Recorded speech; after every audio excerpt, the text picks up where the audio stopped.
Welcome to another episode of Chasing Labels. I'm your host, Stephen Billings, and with me, as always, is Andrew Cabral.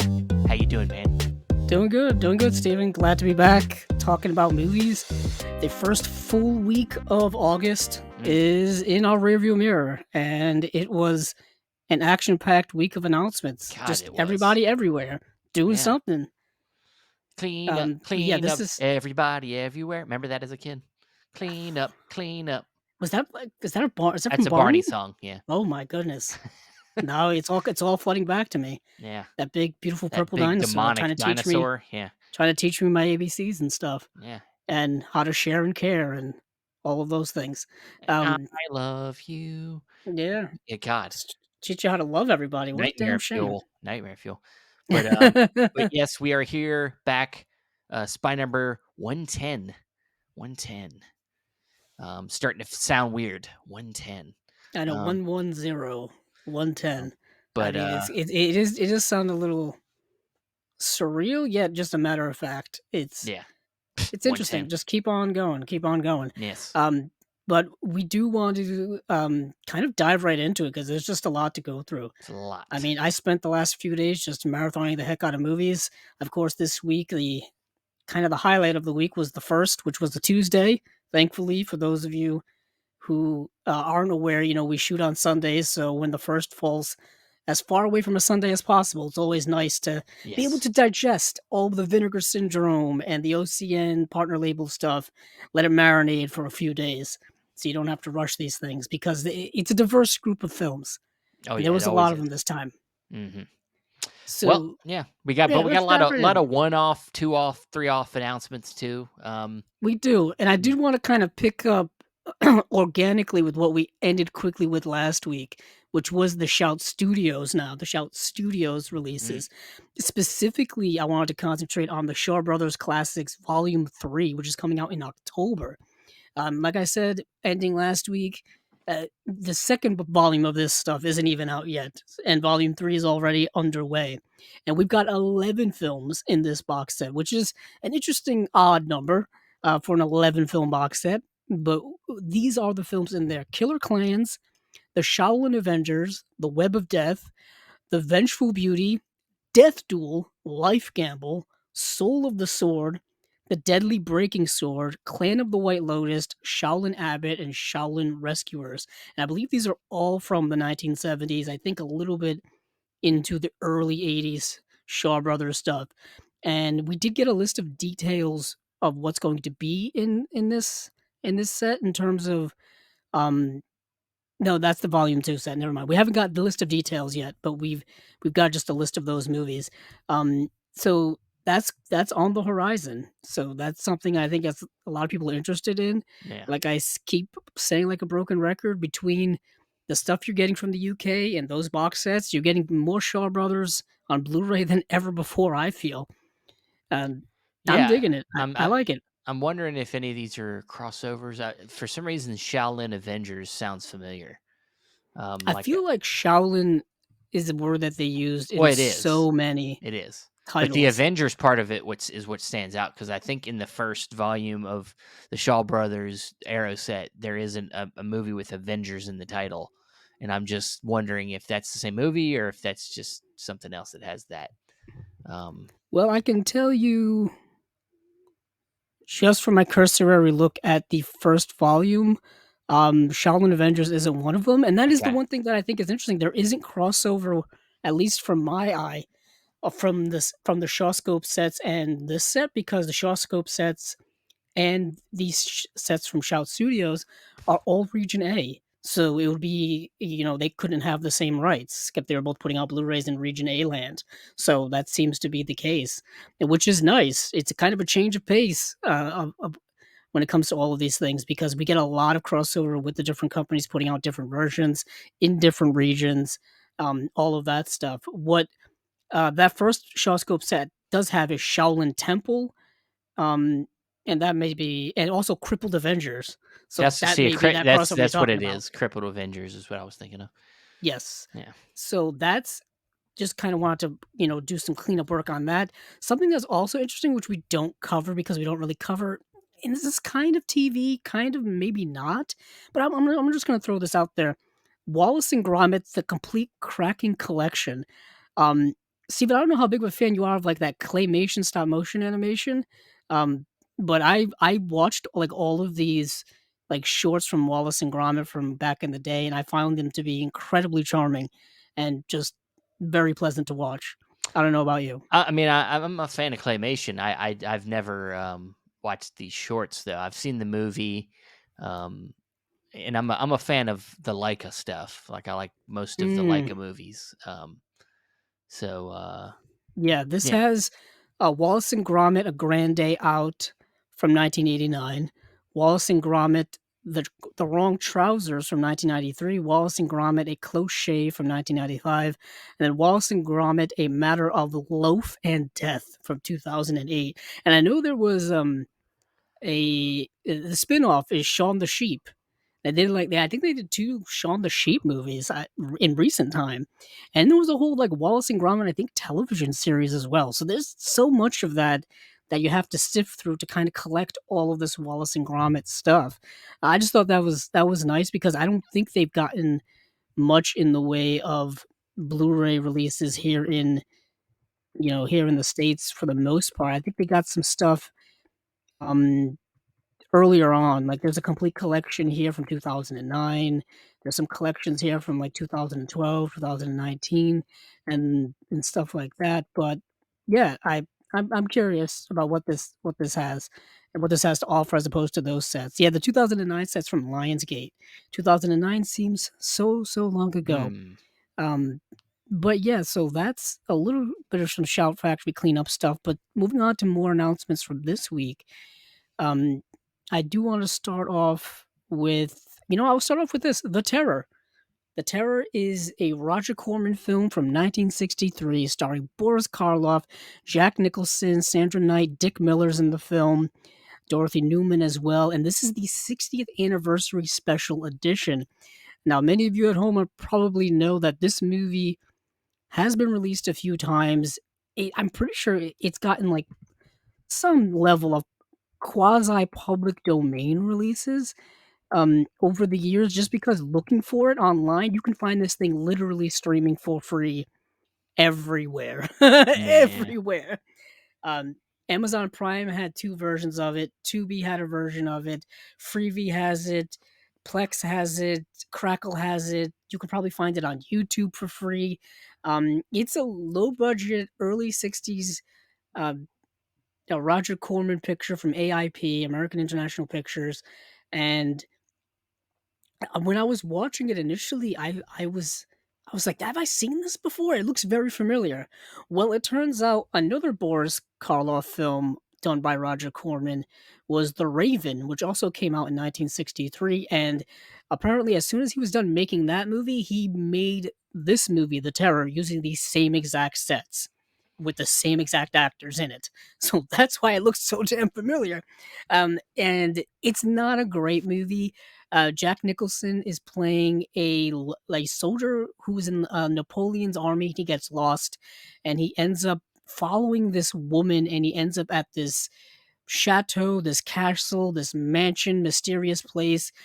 And who lives there is Dick Miller as the butler and Boris Karloff as the guy who owns the place. And it turns out that Jack Nicholson is following the ghost of this guy's long lost dead wife, and you find out the mystery of how she died, when she died, the circumstances of it. It's a slow movie, even though the movie's like 70 minutes long. It's kind of rather boring at some times, and Yeah. Jack Nicholson looks like he doesn't quite give a shit about what's going on in the Yeah. movie. Also, this movie, Roger Corman directed 4 days of principal production, and then the second unit, or really the rest of the movie, was directed by, like, 5 different directors. And so the movie is all over the place tonal-wise, editing-wise, but some of the directors involved may be people you recognize.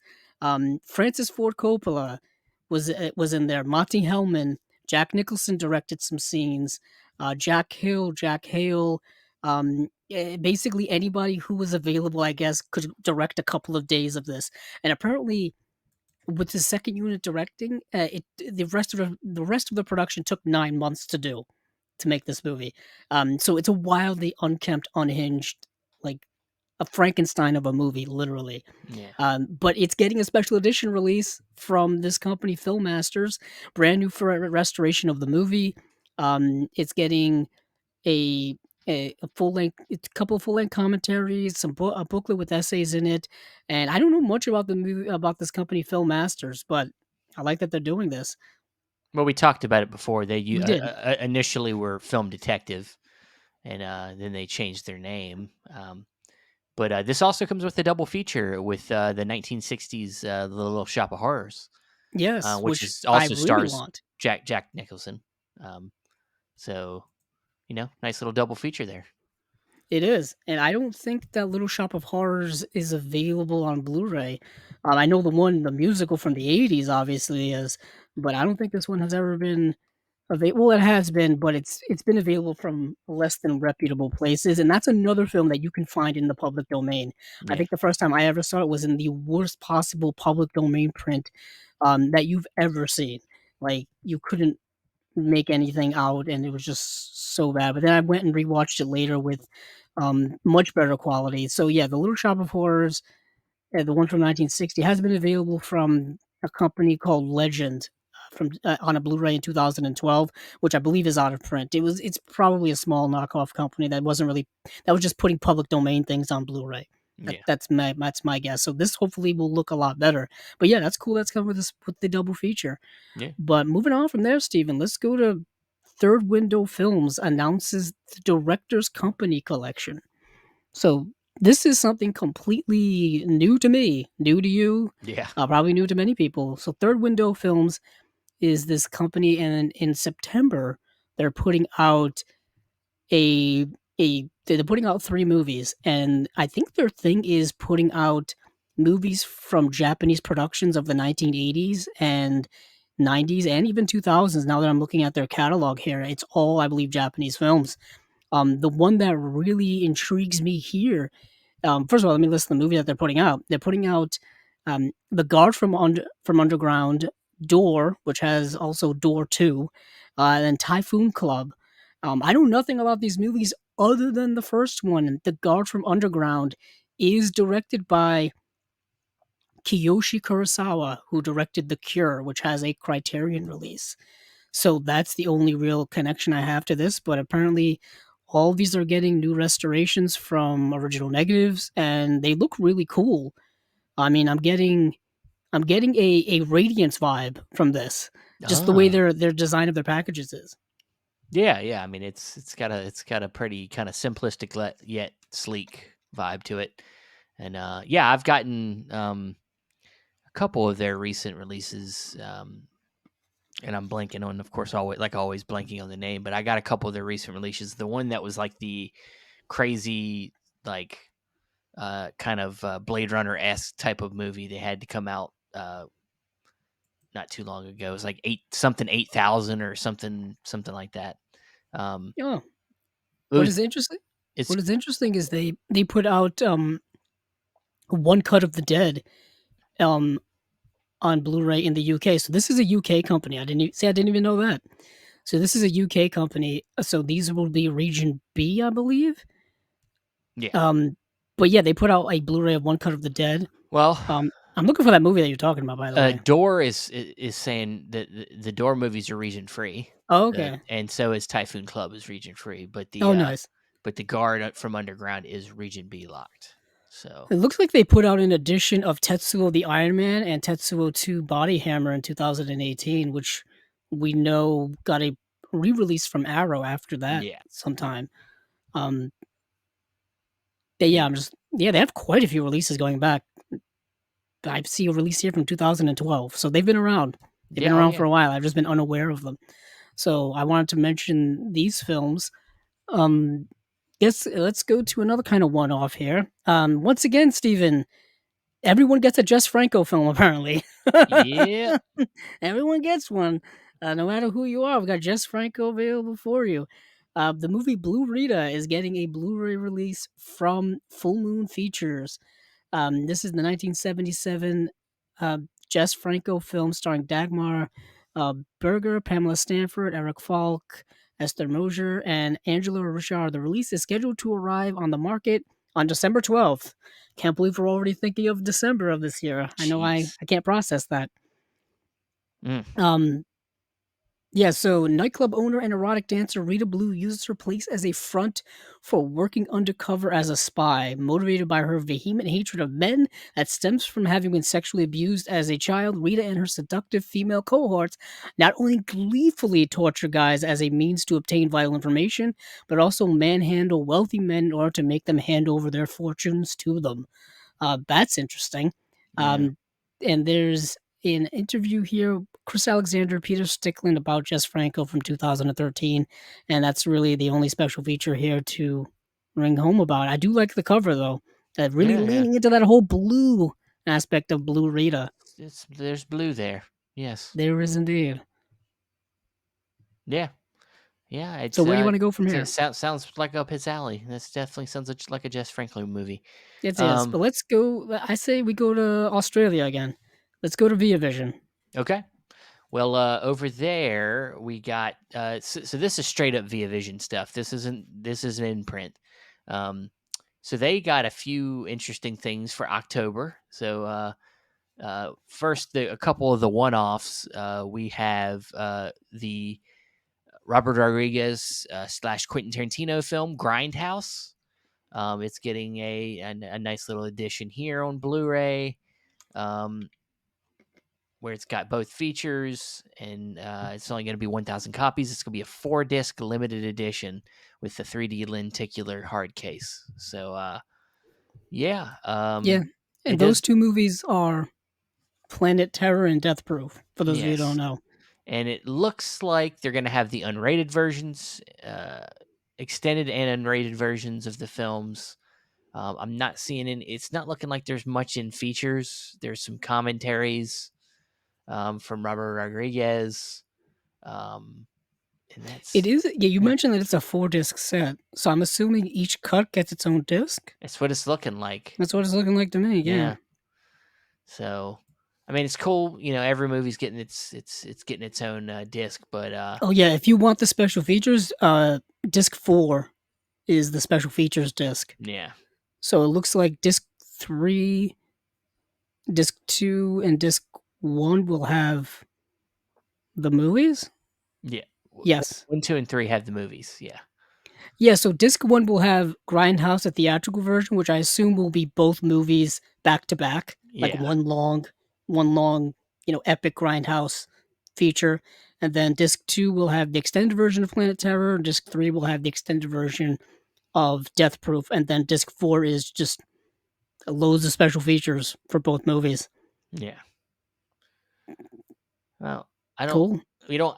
Yeah, it does. That does have a lot of features. Now that I'm seeing that part of it. Yeah, I love how they also include all those Grindhouse trailers for all those fake Yeah, movies yeah, yeah. Love it. and the making of those trailers too. Yeah. All right. Well, that looks like a cool set.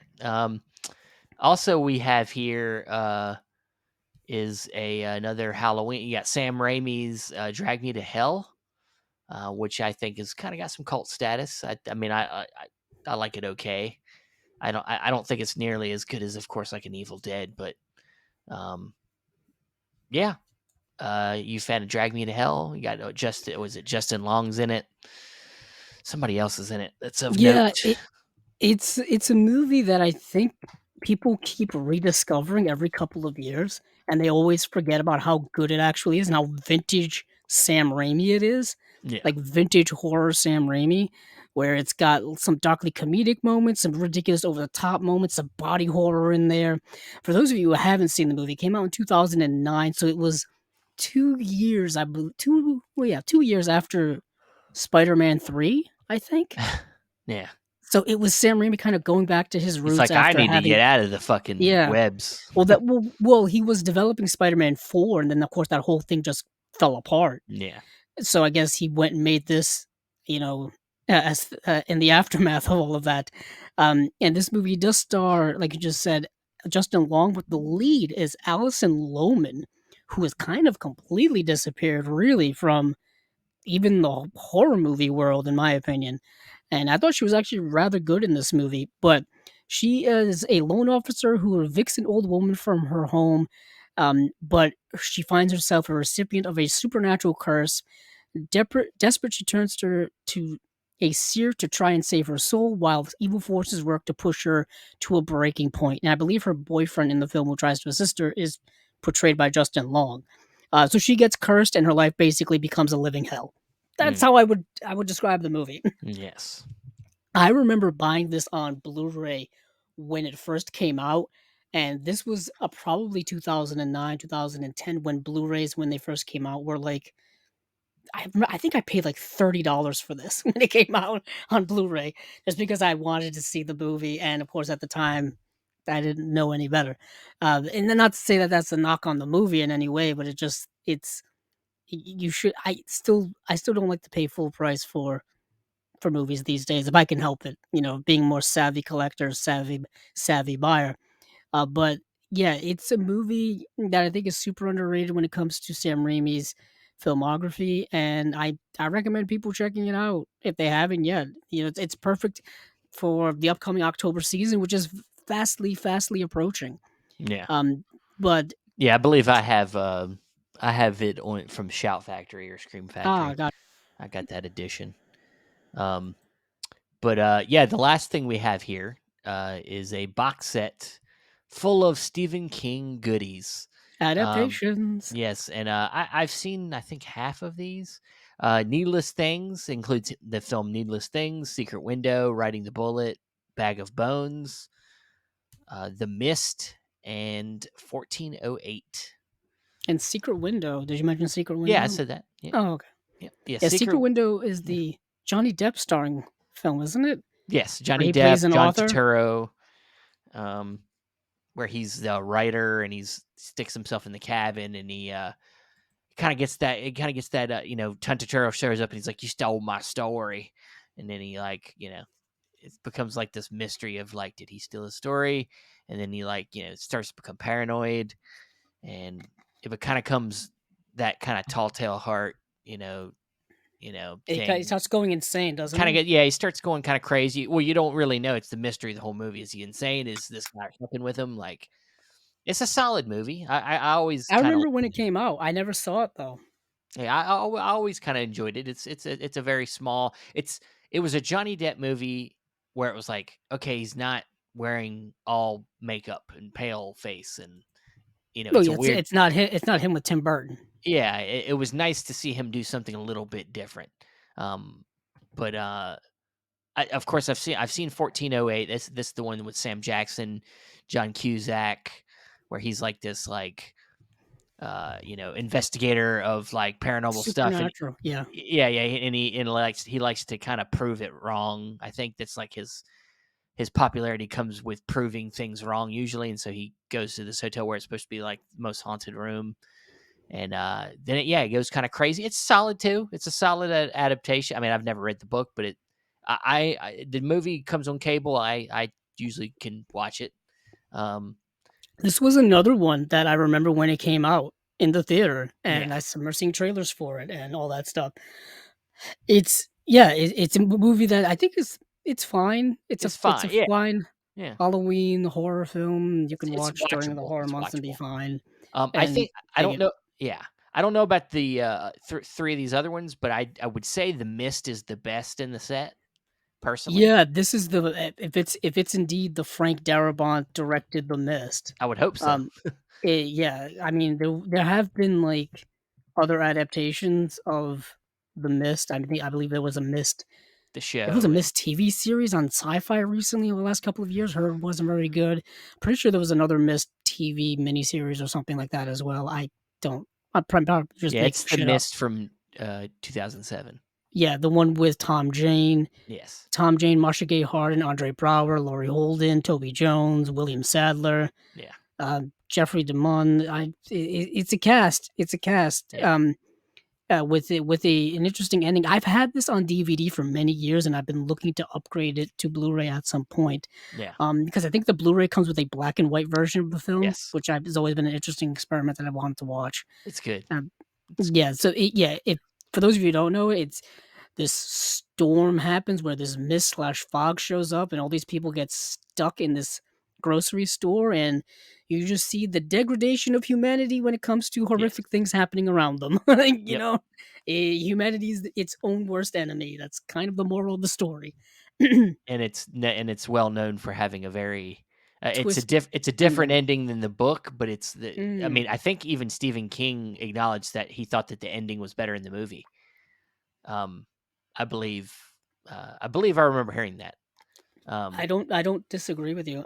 yeah, Sometimes Stephen King's works I'm just saying this based off of what I've read of his stuff and then what other people have said. Sometimes his adaptations elevate his work, like, they kind of yeah, change a few things that do make it for the better. That yeah, happens oftentimes in adaptations. yeah. Um, It would have been nice to get a Stephen King Frank Darabont set with Green Mile, Shawshank Redemption, and The Mist. oh, yeah, I didn't realize All that directed they're all Stephen King adaptations by Frank Darabont. by All Frank dir Darabont. To be all dir honest, Yeah. that's all he did. Yeah, that's all he did. Like, I think he didn't he do something else other than them 3? I Like, mean, after theatrically, he directed The Majestic, yeah, yeah. which is that, Jim Carrey film that no one ever talks about. I literally just bought that on Blu-ray 'cause I thought about the movie, and I was like, "I need to get that movie," and they had a Blu-ray out there, and I just fucking bought it. I was like, No, yeah, "Yeah." I don't It remember. is it's yeah, nobody talks about that movie. No one talks about it. It came out in 2001. I think it's sandwiched in between other 2 other better, More well-known more it well-known Peter Jim Carrey films. I think it was, like, sandwiched between, I can look. whatchamacallit, I was just about to say it, You think it's Truman Show and Truman Show. Sunshine? Yeah, yeah, Yeah, yeah, it's that time in Jim Carrey's career when he was doing more serious work. yeah, He was trying to branch out and do more dramas, and he was very, very, very good at it. It just some of them, I guess, didn't connect as much as others. yeah. So, yeah, it looks like I gotta go down, down, down. So, yeah, he did,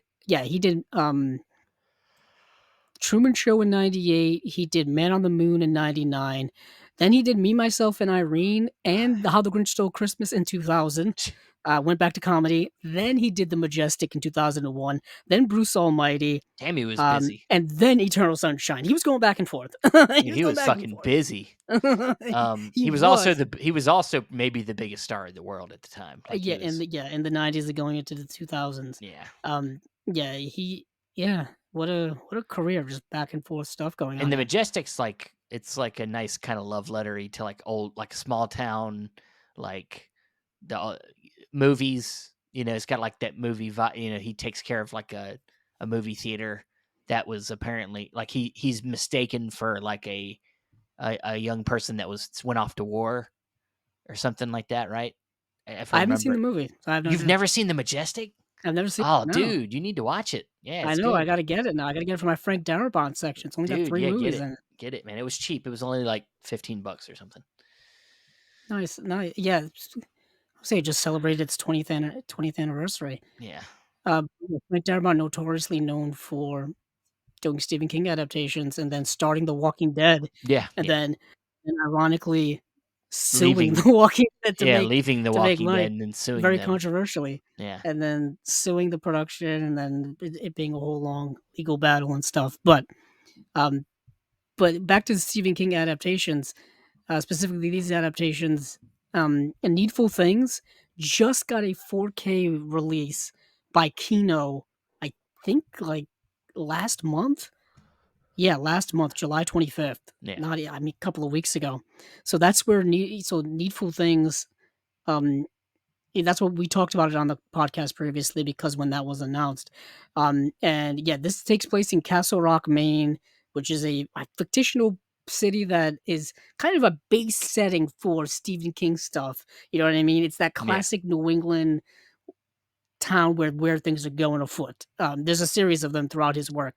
Yeah. But I believe this is the one where Max von Sydow opens up a store and he sells these things to like the townspeople, and weird things happen.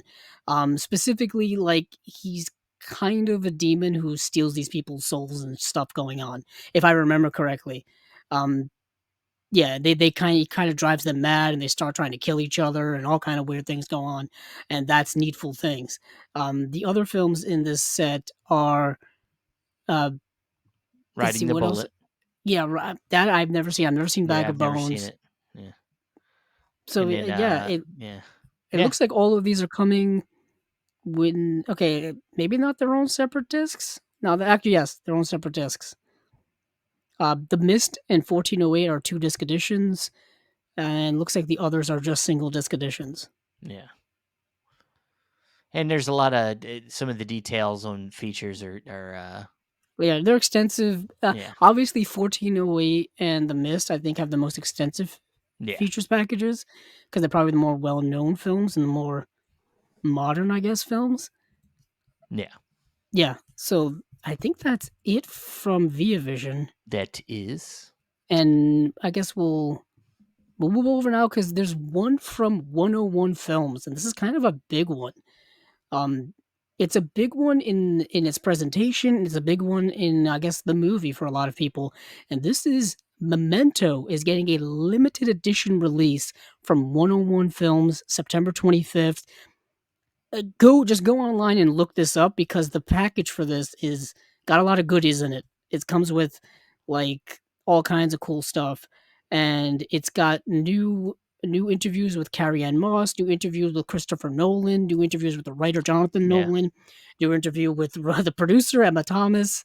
And I It's believe I got so believe much stuff. a lot of these features were done by a previous guest of ours, Sarah Appleton. Yes, yes, this She is she Sarah Appleton's work. yeah, So so she got to interview all of these people yeah, essentially. I know. I saw her post about she posted about it. She's like she had pictures of her with Nolan. And she's like scariest day of my life. I know, most Yeah. nerve-wracking in my Yeah. opinion. Yeah. Um, so yeah, this is a big, big set. For those of you who have never seen Memento, I don't want to spoil it for anybody. I'll just say that it stars Guy Pearce, Carrie Ann Moss, Yes. Joe Pantoliano is in it, and the movie has this unique story structure where it's told in reverse order of plot. And that Yes. may sound a little crazy to you, but it ultimately ends up working. Yeah, I mean, And it starts the very continuous journey of Christopher Nolan trying to find ways to tell mess with time. stories, yeah, in a way that messes with time and messes with your perception of how you see things, how you get to things in Yeah, a the way you story. view time, the way you interpret events that happen, he is taking Yeah.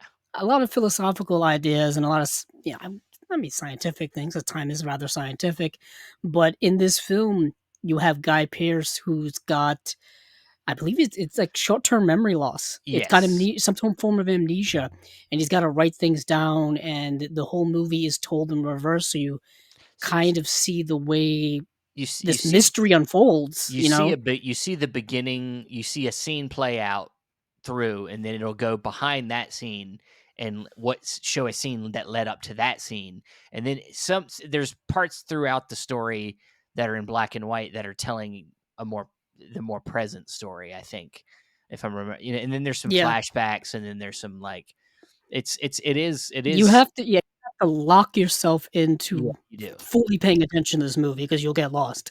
Yeah. But I think it started this whole trend of kind of broken narratives and Yeah. unnatural story structures and Well, I plot wise think and that stuff was like Pulp that. Fiction. Granted, yes, Pulp Fiction Yeah. was, Yeah. and it's not something that was new, but No, no, no. it felt like this one is the one that everyone references Yeah. when they think Well, of that. yeah, kinda, I yeah. even I mean, the one of the first early movies that I can ever remember that did it similarly is Rashomon. Yes, Rashomon is all definitely. told in flashbacks from it's the same story told from different perspectives, and you don't know which one to believe, Yeah. based off of who is saying it, who was telling the story. So that was a form of that, and that was kind of one of the first times that was ever done. I think that was done in 1948, and Yeah, and it's something that's been a trend in movies, every often, but Memento seems to be the one everyone goes back to, obviously, because Nolan became a huge, well-known director after that.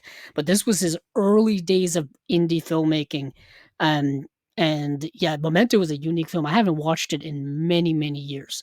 Like, I don't think I've seen that movie in over 10 years. Wow, It's that been that long? long for me. Wow. I probably saw it. I don't even know if I gotta see if I own the DVD Mhm. because I've owned the Blu-ray from it for a long, long time, and I've always wanted to upgrade to the 4K, and I haven't yet done that. I don't even know if there is a 4K. Probably should not be saying things that I don't even know are true. Um, He's a there's just he such a Yeah, yeah. we both have, have obviously both grown up with him as being maybe the biggest filmmaker of our generation in a way. Like he's Mm, become that. Like of course we have others that were a little before him, like the Tarantinos and things, but like he's kind of become the biggest. He's become the Spielberg of his time. Like he's become the blockbuster filmmaker, but also has mm, intelligence. His films are he's trying to be intelligent with his what his stories are, and right. he actually write. I mean, especially lately, he seems to be tuning in back to being a writer as well, not just the director.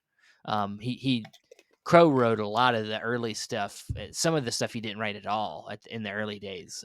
Well, even I mean, the Batman stuff, which he, of course, became Yeah, most known for, none of that was written by him. It was David Goyer, and then his brother his Jonathan brother. Nolan Yeah, was yeah, was responsible for a lot of that. I do want to say that yeah, there is no 4K yet of Memento.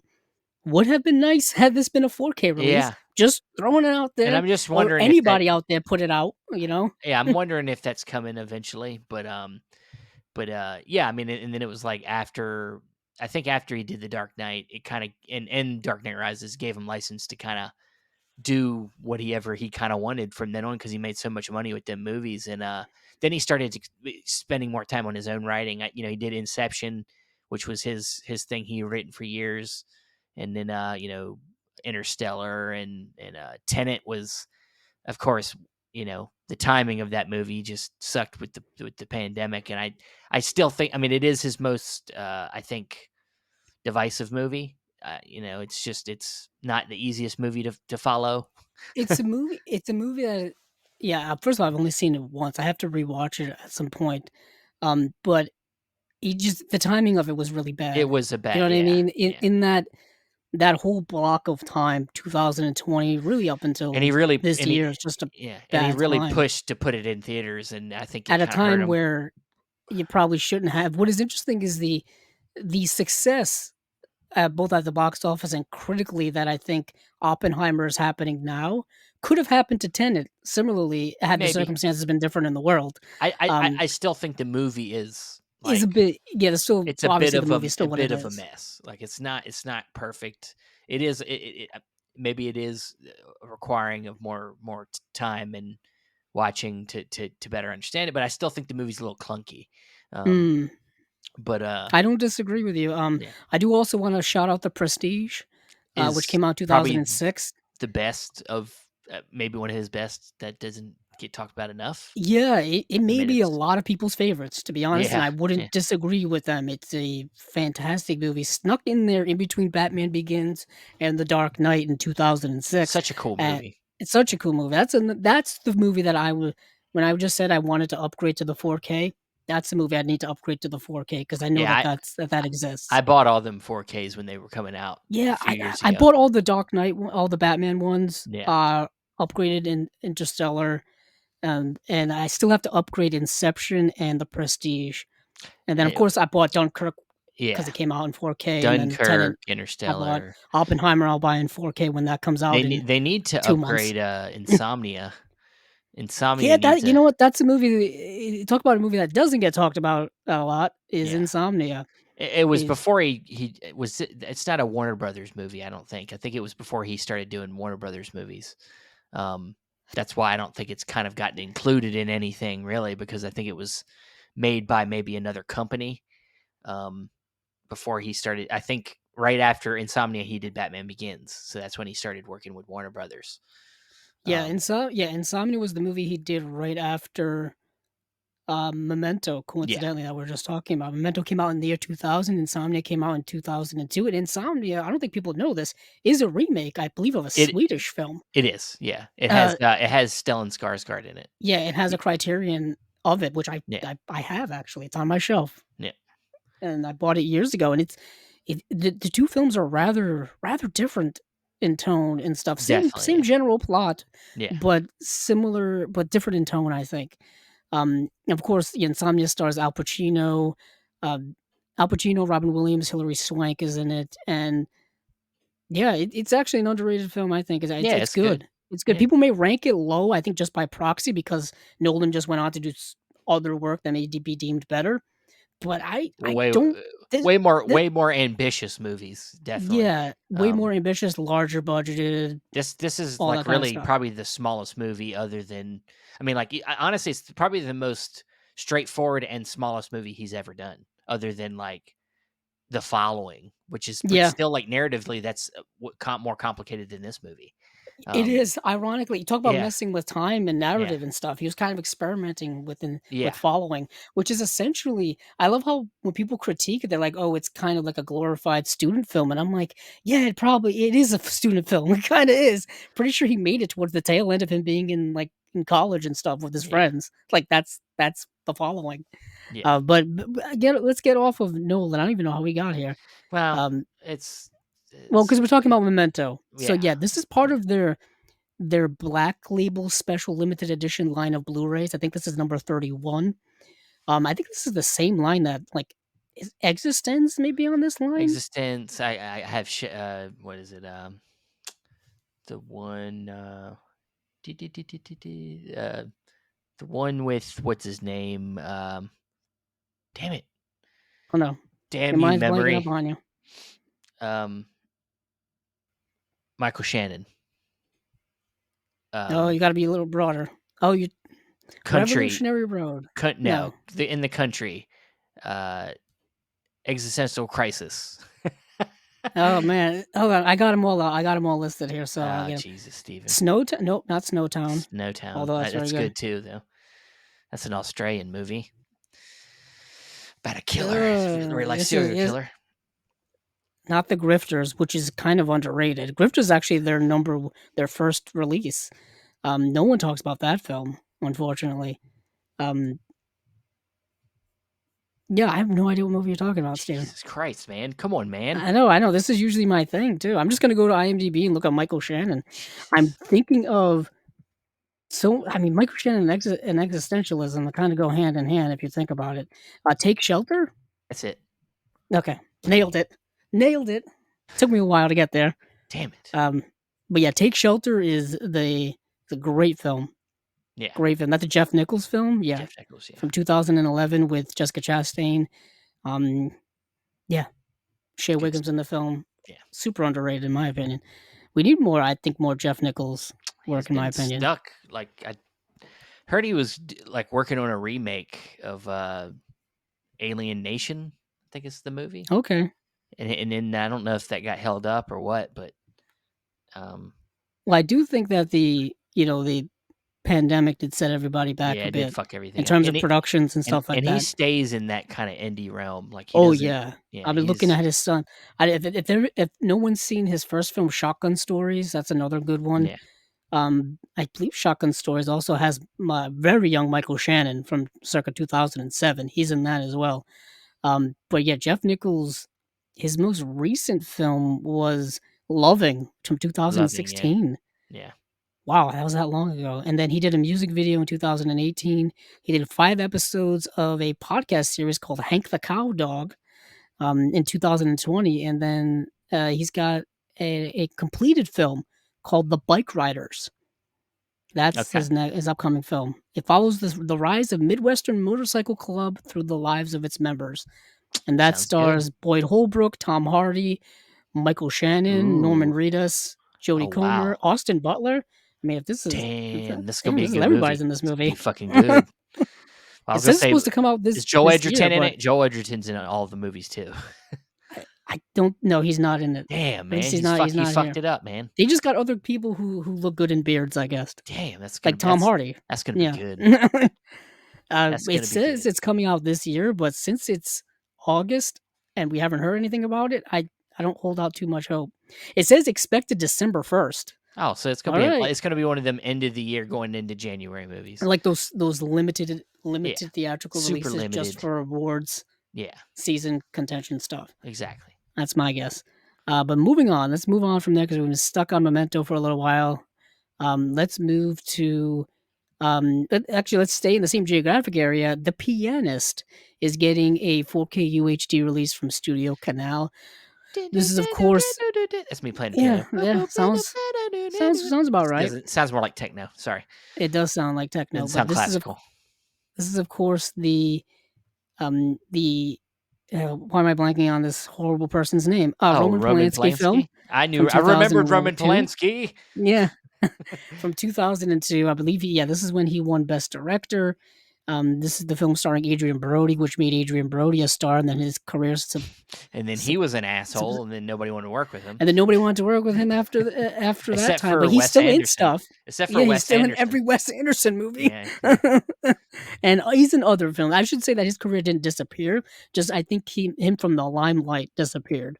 Well, Um, it's kind of like the Edward Norton kind of thing. Like it's like Another he person here is kind of rubbed difficult some too. people, I think, the wrong way, and he kind of I think he lost some favor, and then I think they both are kind of like hanging around the indie realm now.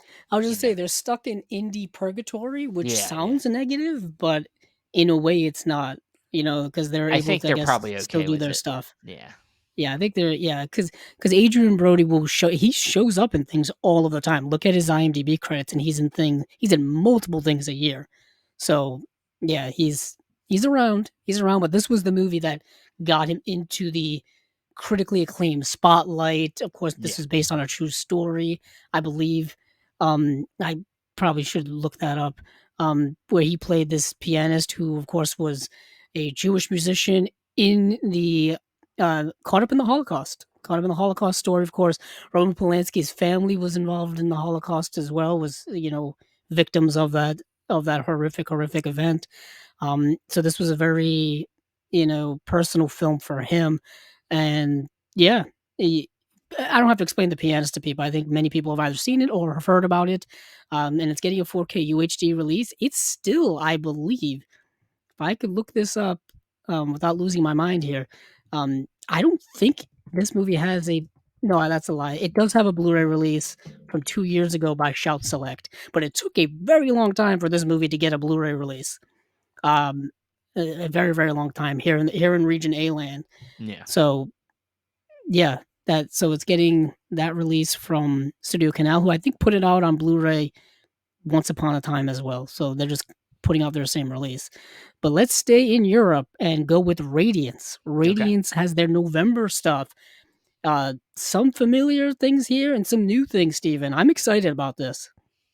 I'm excited. Are you excited?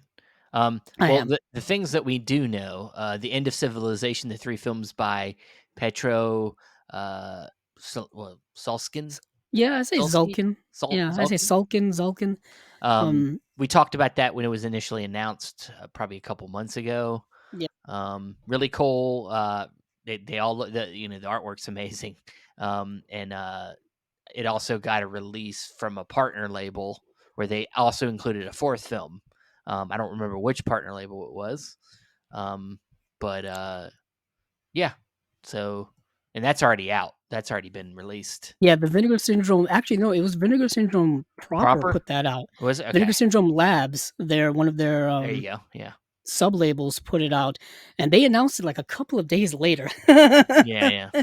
And the difference between that release and this release is the release that Vinegar Syndrome Labs is putting out or has put out already. Is it came with a few more films that this one didn't have. It came with Golem, and I think War of the Worlds Next Century. No, that was in no, I think it just came with It Golem. just came with the fourth film. They're Yeah, the which was same Golem, movies. which Yeah. was the Yeah. first film, yeah. Yeah. So the other films are in here, the War of the Worlds, The Next Century, Oba Oba, The End of Civilization, Gaga, The Glory to Heroes. Yeah. So yeah, it only came with one more film, and that was the difference. The Radiance release, the artwork on it is Just effing phenomenal. incredible. Yeah. I mean, it is a damn shame that they don't include Golem, which I did get to see, but it is you can find it on YouTube. That's where I found it to watch. And these films are metal, man. They're these super political dystopian Polish films from the 1980s that are all like critiques of communism and Soviet Russia because Poland was very much part of, the Iron Curtain of that time. They're kind of like, what's his name? Who did Red, White, and Blue, or Blue, Christoph White, and Red? Kozlowski. Kozlowski, who was making those political type of Polish films, but he Yeah. was doing it in a more delicate, more, um, subtle, beautiful art house way. This guy was doing it straight metal, like Yeah. baiting you in the face with it with a mallet. That's what these films are. They're metal. You know what I mean? They're like a metal concert, just So like punk so rock. so they're metal. So Yeah, that's what you're trying to say. that's my metal face. Yeah, Alright. it's yeah. So this is coming out November 27th. This box set. But what is new, Steven? We got Okay, two more go for films it. that are new to this slate. Yes, yes. We have Le Combat dans l'Île, which is a French film, and then we've got a another film here, Gang War in Milan, which I actually did get to see Gang War in Milan. You can actually, um, you can you can rent it online, or it is part of Canopy. So if you have Canopy through your local library, you can watch it on there. But this is, I believe, part of their team up with Raro Video. So Yes. this is an Umberto Lenzi Italian gangster film from 1973. Uh, that is the best way to say it. And it's a pretty awesome movie. So Salvatore Cangemi is a produce purveyor in Milan, Italy, who moonlights as a pimp and runs both businesses profitably. But the appearance of a ruthless, greedy French gangster called Le Capitan threatens. This guy's nickname is Toto. So the Salvatore Cangemi character, his nickname is Toto. So they refer to him as Toto throughout the movie. So this new guy coming in, Le Capitan, threatens Toto's livelihood when Le Capitan wants to unite the organized crime syndicates in Milan, um, and and it's due so that he can get a larger share of the profits. But Toto wants no part of Le Capitan's organization, and they essentially have this battle of wills, gang war in the streets of Milan. That's the movie, and there's all kinds of things going on, backdoor deals and murders and um, the backstabbings and all kind of cool stuff. It's got that Umberto Lenzi 1970s gritty crime drama thing going on with it. Really cool movie. I really dug it. It's good. Cool. It fits right in line with those Severin box sets. The Umberto Lenzi box set from Severin, and the Violent Streets one, which is basically another Umberto Lenzi film, a box set. This fits right in there with those movies. So if you've got those and you like those, you'll like this. Um, Awesome. very Like cool it. stuff. But I know you're And really excited about this other one. I feel I like. actually, yeah, I mean, I'm really excited about this whole slate. Really, I'm excited about what a lot of Radiance is doing, but damn, every single month there's a couple of Radiance things coming out, and I can't keep up with it. I I'm know, like, dude. I'm a I'm little behind. Like I I'm like like 12 movies behind. I well, I'm think at not this that far point. behind. I'm like I think there's like maybe 5 out in the market that I need to get. Well, yeah, I need to get the Altman stuff. I need to Mm, get the Iron Prefect. Um, I need to get. I think romance. The Moment of Romance is out now. yeah, that's a Um, good movie. For everyone listening, that's a yeah, good movie. I yeah, would highly recommend that. The most recent one that I got was The Hotspot. I bought that yeah, for my birthday back in June. But I still have to get a couple of early ones from earlier this year, like Filler Up Super. I still yeah, have to get. I still need to get Miami Blues actually. I know that one's starting to sell out. Um, the good thing is if you go to Radiance and you sign up for their newsletter, they'll send you basically every month you get a newsletter similar to Vinegar Syndrome where they tell you the new stuff, but also Indicator sends you one to tell you the new stuff, but also tell you what's going out of stock, what percentages they have left of what yeah. releases. That's really, really nice to keep up with that. I think they may publish that on their website too, but I'm not sure. But yeah, so Radiance. There is that other film that I want to talk about. Um, yeah, it's an Elaine Cavalier film, and it's a film that I actually know I don't know much about.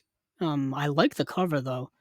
Um, so Le Combat dans l'Île is after an unsuccessful assassination, a terrorist and his wife hide out on a remote island in the house of a friend who doesn't suspect anything. That sounds very interesting. Stars Romy Scheider, Jean-Louis Trintignant, who recently passed away. He's in this film, and this is when did this come out? 1962. So it is kind of in that wheelhouse of the French New Wave. Yeah. I don't know if it's a French New Wave film. I'd have to watch it It's to know. cinematographer of one of Melville's cinematographers, Oh, okay. Pierre Lamont. So that kind of leads me to believe that it may in fact be a French New Wave film. Yeah, it says, Yeah. look, it says, while echoing the political turmoil of the 1960s, the film probes bourgeois values and the relationship between sex and violence, acting as a precursor to The Conformist, the demonstration and demonstrating the influence of Chabrol. You're throwing out names here of Yeah. all good stuff. Yeah. So I'm very much involved in this. Apparently, there's a love triangle in the film as well. Wow, Cool. I should have watched this movie. Instead, I was watching The Terror. Instead, I was Damn watching it. The Terror. Damn, I couldn't watch this movie. Um, but yeah, so this is another solid month for Radiance. Oh Solid yeah. month. So let's move on from Radiance to. Oh man, Steven, where do you want to go now? You want to go to Kino, Sure. just because Kino's got a little things here, and we'll just breeze through this. Red Dragon getting a 4K UHD release, which I think we already knew about. So we just got the deets on that. Coming out October 24th, 2-disc edition, 4K, and a Blu-ray. The Blu-ray's got tons of special features. My goodness. It's a brand new HD master from a 4K scan. And now I guess this completes their Anthony Hopkins Hannibal Lecter Yeah. trilogy. Yeah. um, do yeah, because they actually no. Yes, it is. They got Silence of the Lambs, Hannibal, and Red Dragon. Yep. All three of those are all available in 4K from Kino as of right now. So you can get all that Anthony Hopkins goodness. Um, so there's that, which we all know. That movie stars like Ed Norton, Philip Seymour Hoffman, Anthony Hopkins, Ray Fiennes, Harvey Keitel, Emily Watson, Mary Louise Parker's in the film. Did I mention Harvey Keitel? I probably did. Who knows? But yeah, that it's the movie that is another adaptation of that work. But next is switching gears completely. The Terror from Beyond Space from 1958, 65th anniversary special edition. This is a like a 68, 69 minute uh, atomic age sci-fi monster film. Think of something in the vein of The Thing from Another World, or something like that. Or even this movie has actually influenced the movie Alien. So if Mm. you've seen the movie Alien or The Thing, chances are it was influenced by this movie. So it's an important historical film, but it is kind of like a B movie of its time. Yeah. It's not Yeah. anything special. 69 minutes. This is another one that I'm pretty sure if you dig around enough, you can find it in a public domain version. I was surprised that it wasn't available streaming on more sites. For free and whatnot. So this is like I said, a sci-fi atomic age film. The premise is this. Stop me if you've heard this before. So this on a trip. So this movie starts off with someone who's marooned on Mars after taking a Stop. space I've trip. heard Oh of it. damn it! I've heard Damn it. it! Yeah. Well, I mean, anywho, it stars Matt Damon. yeah, Matt. Well, yeah, he gets marooned on Mars, and then they come to rescue him, and he's the only survivor of his crew. And they believe that he murdered his entire crew, but he says no, something did it. This thing called it did it. Don't know what Ah, it is, but it did it. the And they clown. don't believe him. They don't believe him. Well, lo and behold, guess who hitched a ride back to Earth? It did. And it starts killing Jesus. the crew, and they've got to figure out how to kill it. That's Damn the it. plot of the movie. It's Alien. Yeah. It's Alien. you're just watching them try to figure out how to do it. It's got like super low budget sets, not you know what I mean. It's the 50s. It's exactly what you expect. But it's a lot of fun. It's a lot of fun and historical for the time in which it came out. This edition here, it's getting a brand new master from a 2K scan, from a 35 millimeter fine grain print, I believe. Three audio commentaries here by film historians. So it's a very important film for its time, and probably, and like I said, a very influential film for films to come that would come later on. So that was nice to get to watch that. I'm glad that that's getting a release actually. But next movie is a movie I know nothing about, and it is Underground Aces, a film by Robert Butler, and this is a film starring Melanie Griffin, Dirk Benedict, um, and yeah, do you know anything about this film, Steven? No. I'm guessing it's a large ensemble comedy of sorts. I don't know. That's what it seems like to me. There's Based a off the lot of cover, people in this film. It says art not final, but who knows? yeah. So, Underground Aces, this is according to IMDb, and the escapades of a crew of zany parking lot attendants, Mm. hence the large cast. It's a lot of Mike, attendance. yeah, came Yes. out in 1981, so you're going to see a lot of probably 80s faces in there. Like, I just see right here Michael Winslow, who of course was in the Police Academy films. He's in this. Um, Yeah, Melanie Griffith, of course, is in this as well. Sid Haig is in this film. Sid Haig, who of course was in the Rob Zombie House of a Thousand Corpses. What was the sequel? The Devil's Rejects, and Yeah. then what was the third one? Was Three from Hell? Yes. Yes, he was in Well, all he those films. after the fact, had passed away, Yeah, I I mean, think, I yeah. was just gonna mention that he's in the movie for a minute. Yeah. He was, because he had just, I believe, was on the verge of passing away, unfortunately. Um, so yeah, that's is there any more from yes, there's one more big one Yeah. from Kino. This is kind of the reason why I wanted to mention Kino this week. This dropped earlier today. This is a big one, I think, for a lot of people, including myself. The movie Sneakers is getting a 4K UHD release coming soon with brand new HDR Dolby Vision Master. This is the 1992 film starring a plethora of well-known people that you wouldn't expect all being in a movie together. First of all, it's directed by Phil Alden Robinson. It stars Robert Redford, Dan Aykroyd, Sidney Poitier, David Strathairn, River Phoenix. This is, I believe, the third to last film that River Phoenix ever did before he passed away. I think Donald Logue is in this film. Um, yeah, this is a great 1990s kind of espionage thriller. So, yeah, the plot of this movie: a security pro finds his past returning to haunt him when he and his unique team are tasked with retrieving a particularly important item. Um, yeah, it's really good film. Okay. Steven, have you Haven't seen seen Sneakers? I haven't seen it, no. Okay, It is okay, the yeah, same direct it's it good. is the director of Field of Dreams, so I will be checking it out. Oh, I didn't even see that connection. I remember Sneakers came out on Blu-ray in 2015, and initially it came out, first of all, it came out through Universal Studios, and it was a Best Buy exclusive for about 4 months. Yeah, it came out in February of 2015. It was exclusive at Best Buy for 4 months. Then I think in June of that year, it went wide to being available everywhere. And that was a weird thing that happened in the mid to 2010s, is that certain movies would come out on Blu-ray exclusively at certain stores, specifically Best Buy, I remember, and then they would go wide a couple of months later.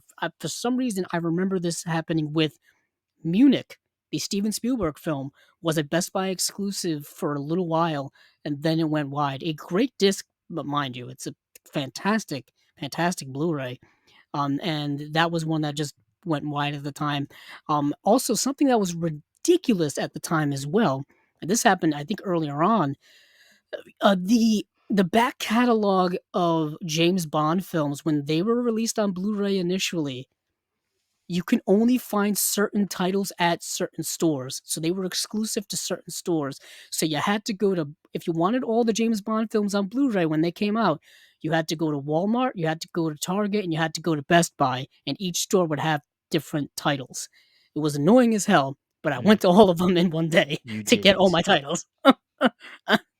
um, and I remember that because I wanted GoldenEye on Blu-ray so badly, and ironically, they botched the shit out of that Blu-ray release for GoldenEye, and I'm still pissed at whoever put that out to this day. Because it that was the movie that got me into James Bond. But we're not talking about James Bond. We're talking about sneakers. Yeah, sneakers is super, I think, underrated and really, really good. Um, highly recommend this movie. So this getting a 4K UHD release as someone who hasn't bought the Blu-ray yet, but has always wanted to buy the Blu-ray, I'm excited. I'm excited for it. Awesome. Well, So that's that's it for great. Kino. Yeah. And I guess let's go over to Australia again for Umbrella real quick. Should be Yes. I forgot we had to go back down under to Australia because we got 4 releases, Steven. And what are these 4 releases? well. We're gonna start out with a movie called Possession. Anybody have ever heard of that one? It's kind of become a big movie for a cult. Kind of like how would you describe this movie? Kind of a people who are Psych. fans of like avant-garde, art house, Yeah, cult horror films yeah. that are incredibly weird, unique, but also amazing at the same time. It's And like how people are into A24 right now. Well, this was A24 before A24. In a coincidentally, way. I'm gonna bring them up soon, eventually too. So Yeah. remind me, keep a pin on that because I got some comparisons to do with that as well. But yeah, this is directed by Andrei Zolowski. And there's supposed to be an Andrei Zolowski box set coming out relatively soon. I think Yeah, from Eureka. Eureka, Yes. Eureka, and it's all films that are from that same time period. The 70s and 80s, all directed by Andrei Zolowski. And for some reason, I thought this may have been in that set, but it's not. So if you want to get that set as well as this film, you got yourself 4 Andrei Zolowski films. Um, it is available to stream right now on Shutter. That's where I watched it. I know, Steven, you have the Mondo Vision Blu-ray Yes. special edition Yes, it's that came out in amazing. 2014. Great, great, great edition of that. I believe there's a second sight Blu-ray of it as well. I think there's also a Blu-ray from Umbrella that they put out recently too. So this is a 4K UHD upgrade, I think, of that release. Plus, they've got their usual special edition swag package if you jump on that early enough. Um, but this movie is fucking amazing. It's this great, yeah. it's Yeah, it is surreal. It's wild. It's Cronenbergian. It's David Lynchian. It's unique. It's political. It's incredible. So it stars a rather young Sam Neill is in this film from Jurassic Park fame, about a decade before he was in Jurassic Park, and he, along with his wife, are going through a separation, a divorce, they've got problems in their relationship, and initially we do not know why. Basically, she just says we've got a divorce, and he's reluctant to give up the relationship, but she is acting incredibly unhinged. Incredibly unhinged. She says she's met someone else, she's seeing someone else.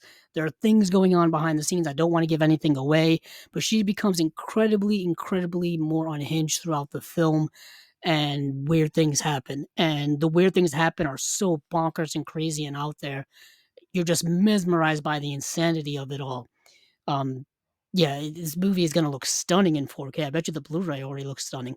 It looks good through streaming, I can tell you that. But yeah, it's a slow, methodical trip of a film. Brilliant, brilliant film.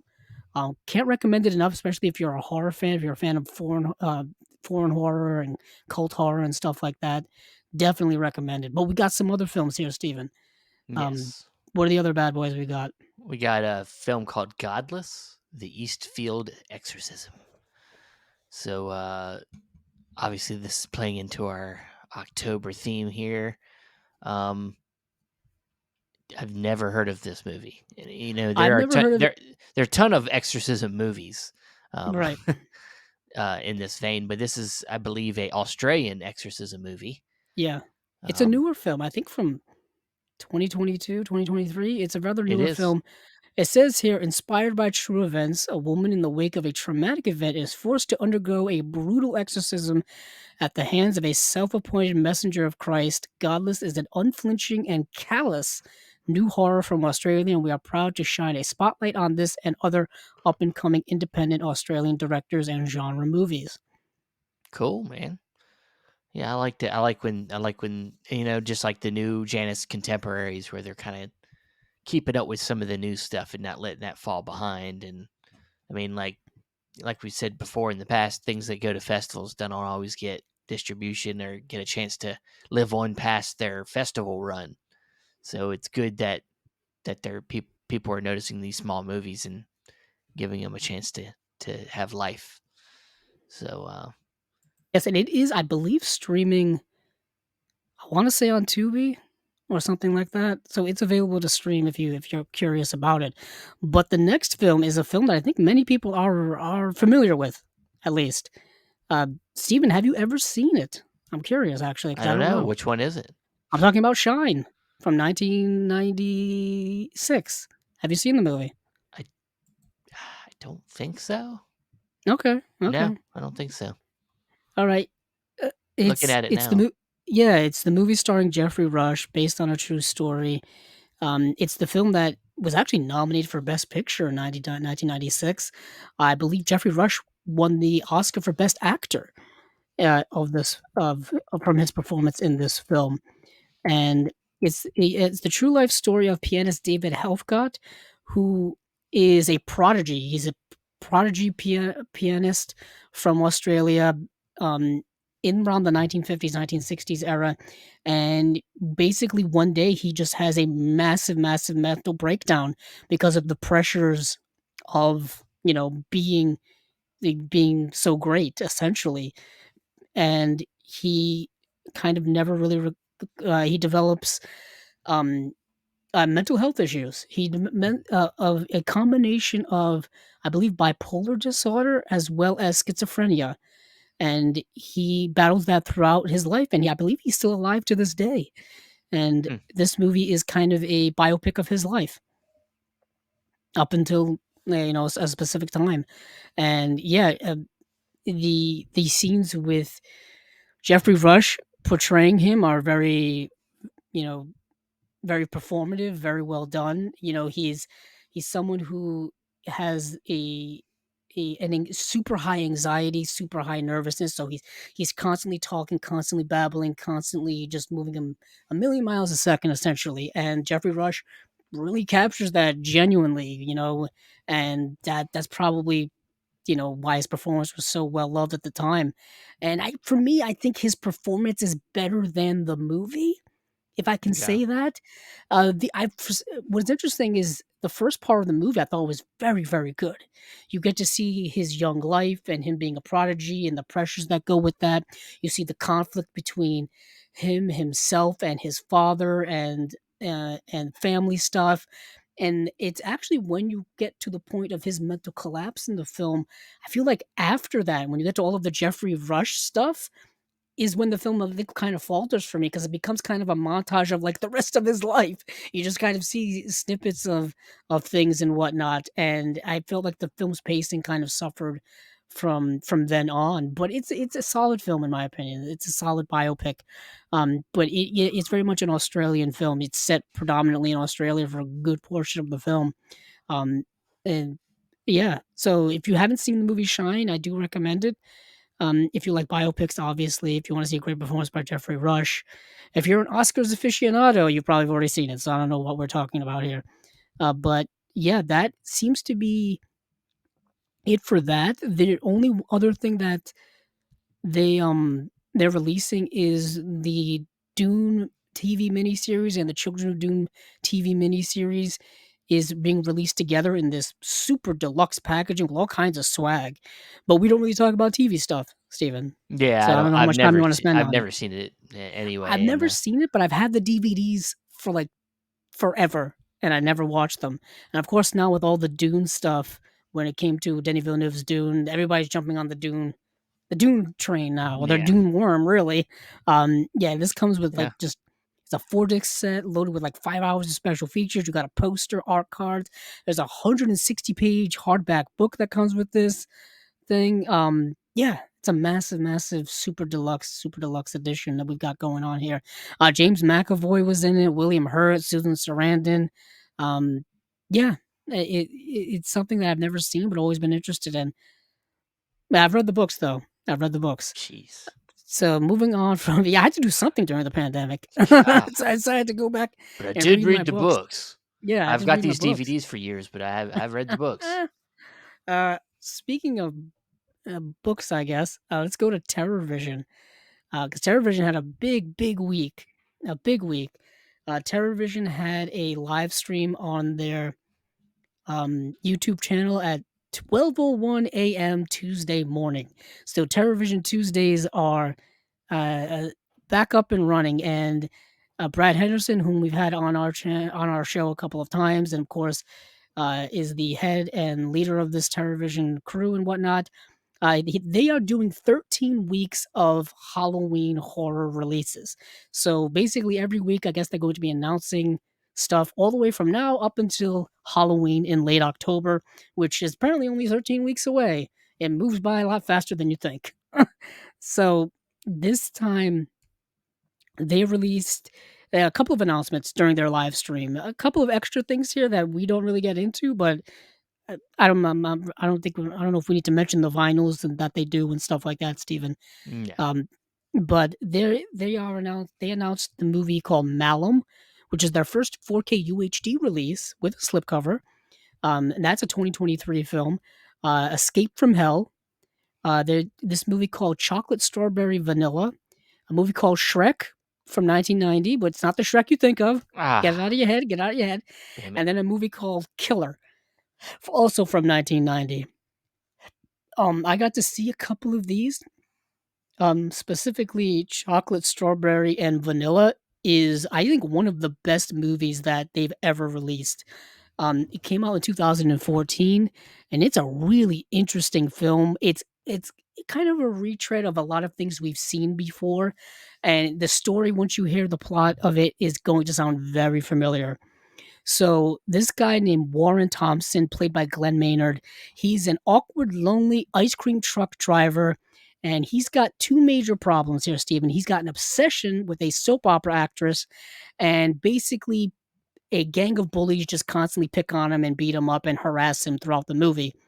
Um, and the movie is dealing with his psychosis based off of these two things, as well as based off of a lot of other psychosis and general unhealthy mental health issues that he's got going on. So the movie kind of traverses him, how much can he take before he explodes? How much can one take before they start doing bad things? You know what I mean? And yet that sounds a little bit similar to movies like Taxi Driver, sounds like the Joker with Joaquin Phoenix that came out a few years ago.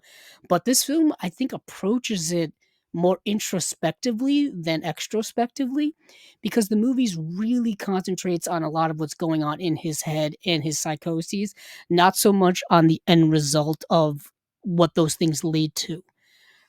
And the whole and the idea of them basing this idea on an ice cream man seems so unique and interesting to me because like Mm, what's more gentle and un unaggressive than ice cream. I yeah. mean like ice cream is so so non-controversial, non-confrontational, but the movie is very, very good. I think the lead actor really sells it very, very well. The movie is a bit over the top. There is some maybe some cringy things going on and maybe some bad acting and things like that, some bad dialogue, but the film is rather earnest in its portrayal and its themes, and I think that that's the most important part that I got out of the movie. So yeah, it's one of the better films that I've seen out of Terror Vision out of all of their releases. And this release here comes with a commentary. It's got a making of. It's got behind the scenes footage, and some deleted scenes. And I do like the cover art. The cover art's pretty cool. Yeah. Yeah. Um, yeah, I don't know what your take is on the kind of that is. Yeah, I don't have a take on any of this stuff. Ah, It's all really too fresh to me. I don't I tried to pitch it to you with a lot well, I of mean, a lot of I detail. always take your suggestions really, seriously, so, if you're telling me it's the best thing that they've probably put out so far, I'm assuming it's pretty good. It is pretty Uh, good. Yeah, it was surprisingly very, very good. You know, a lot of television stuff kind of leans towards the more hyper violent 80s slashers, low budgeted horror films with a lot of gore effects and a lot of, things like that. And this film really didn't have that. So it was very surprising. It was more drama and character based than anything.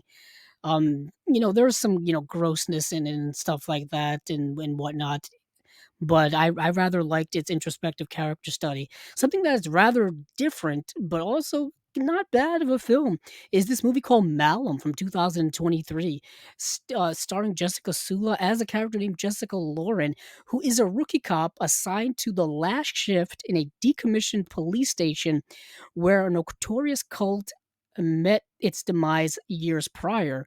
But what this doesn't tell you, actually it does tell you here, all alone and searching to uncover the truth about her own father's death, Jessica finds herself barraged by terrifying paranormal events that lead to shocking revelations about her family's dark past and its ties to this demented cult.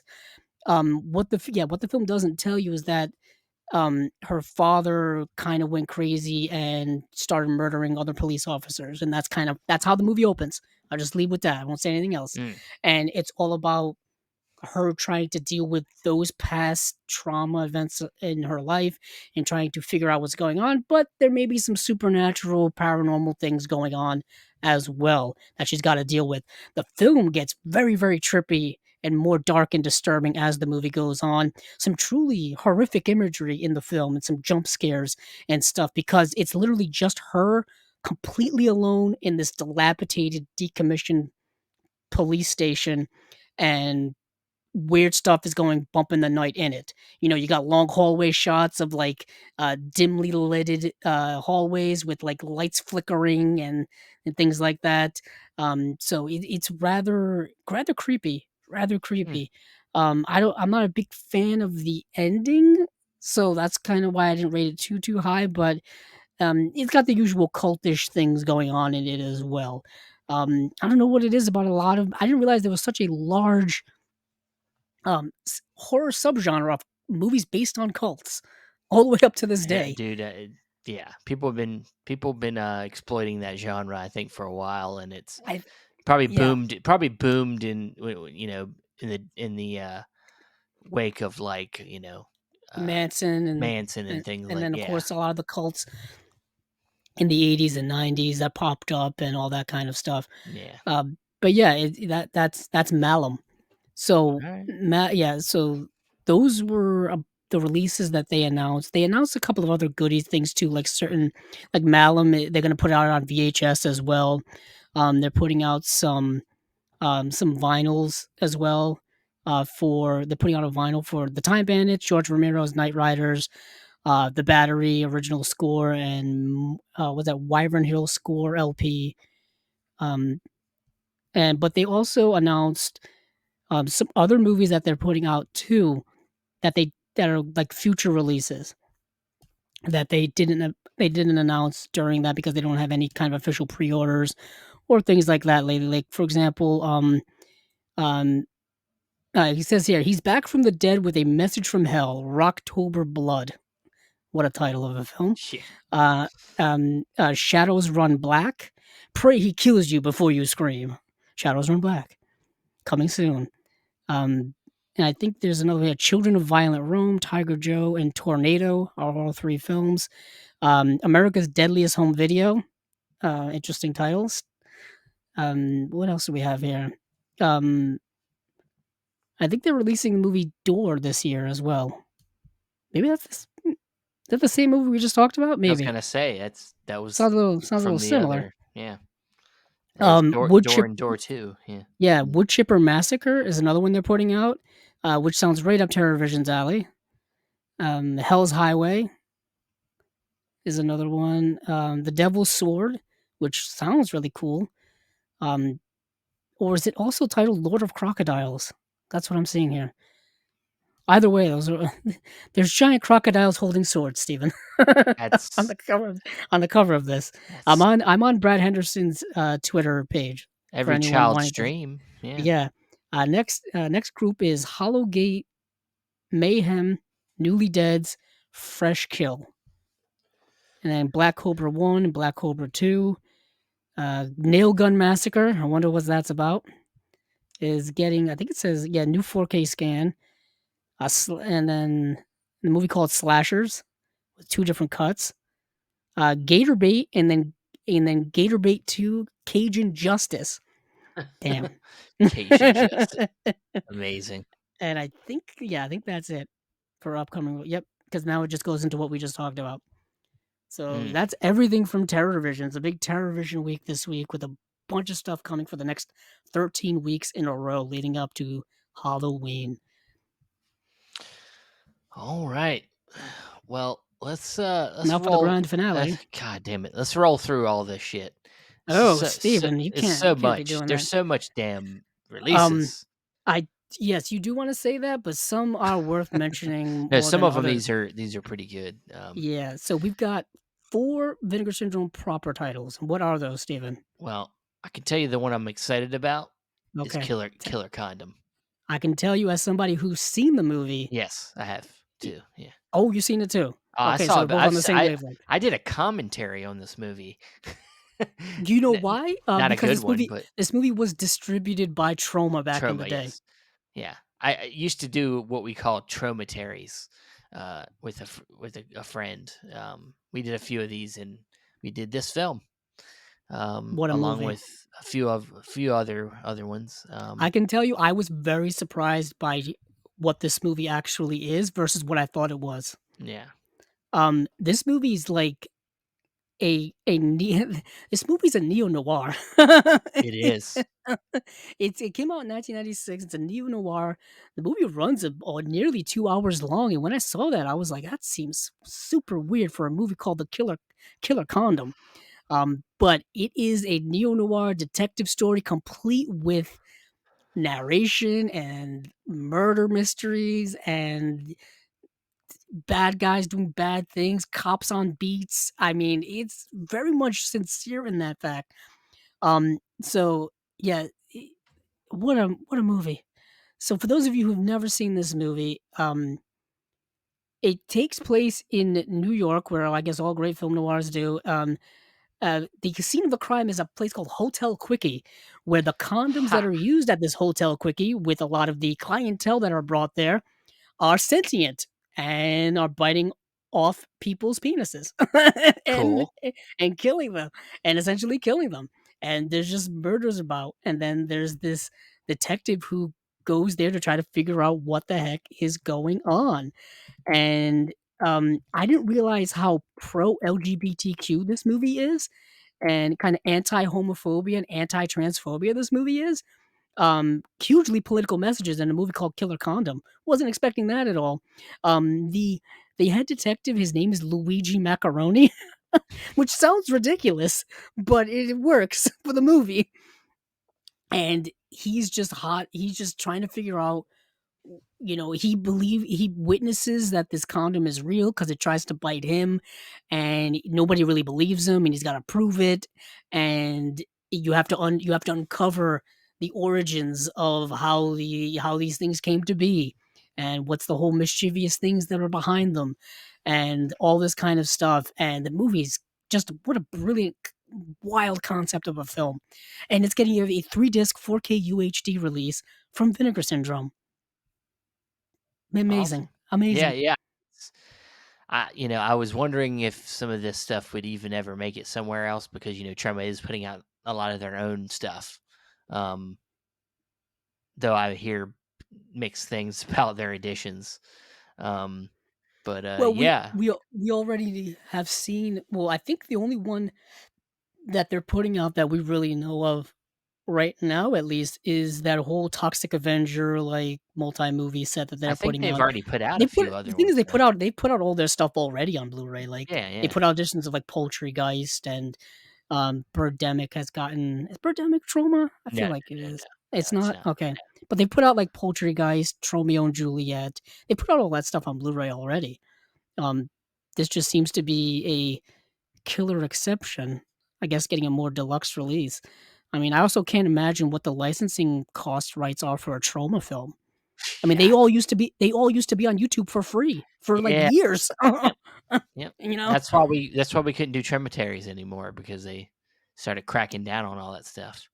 Yeah, YouTube took all that down years ago, and I think now you can watch them through the Troma's website, but I think you have to sign up for, like, their streaming service or something Yeah, like that.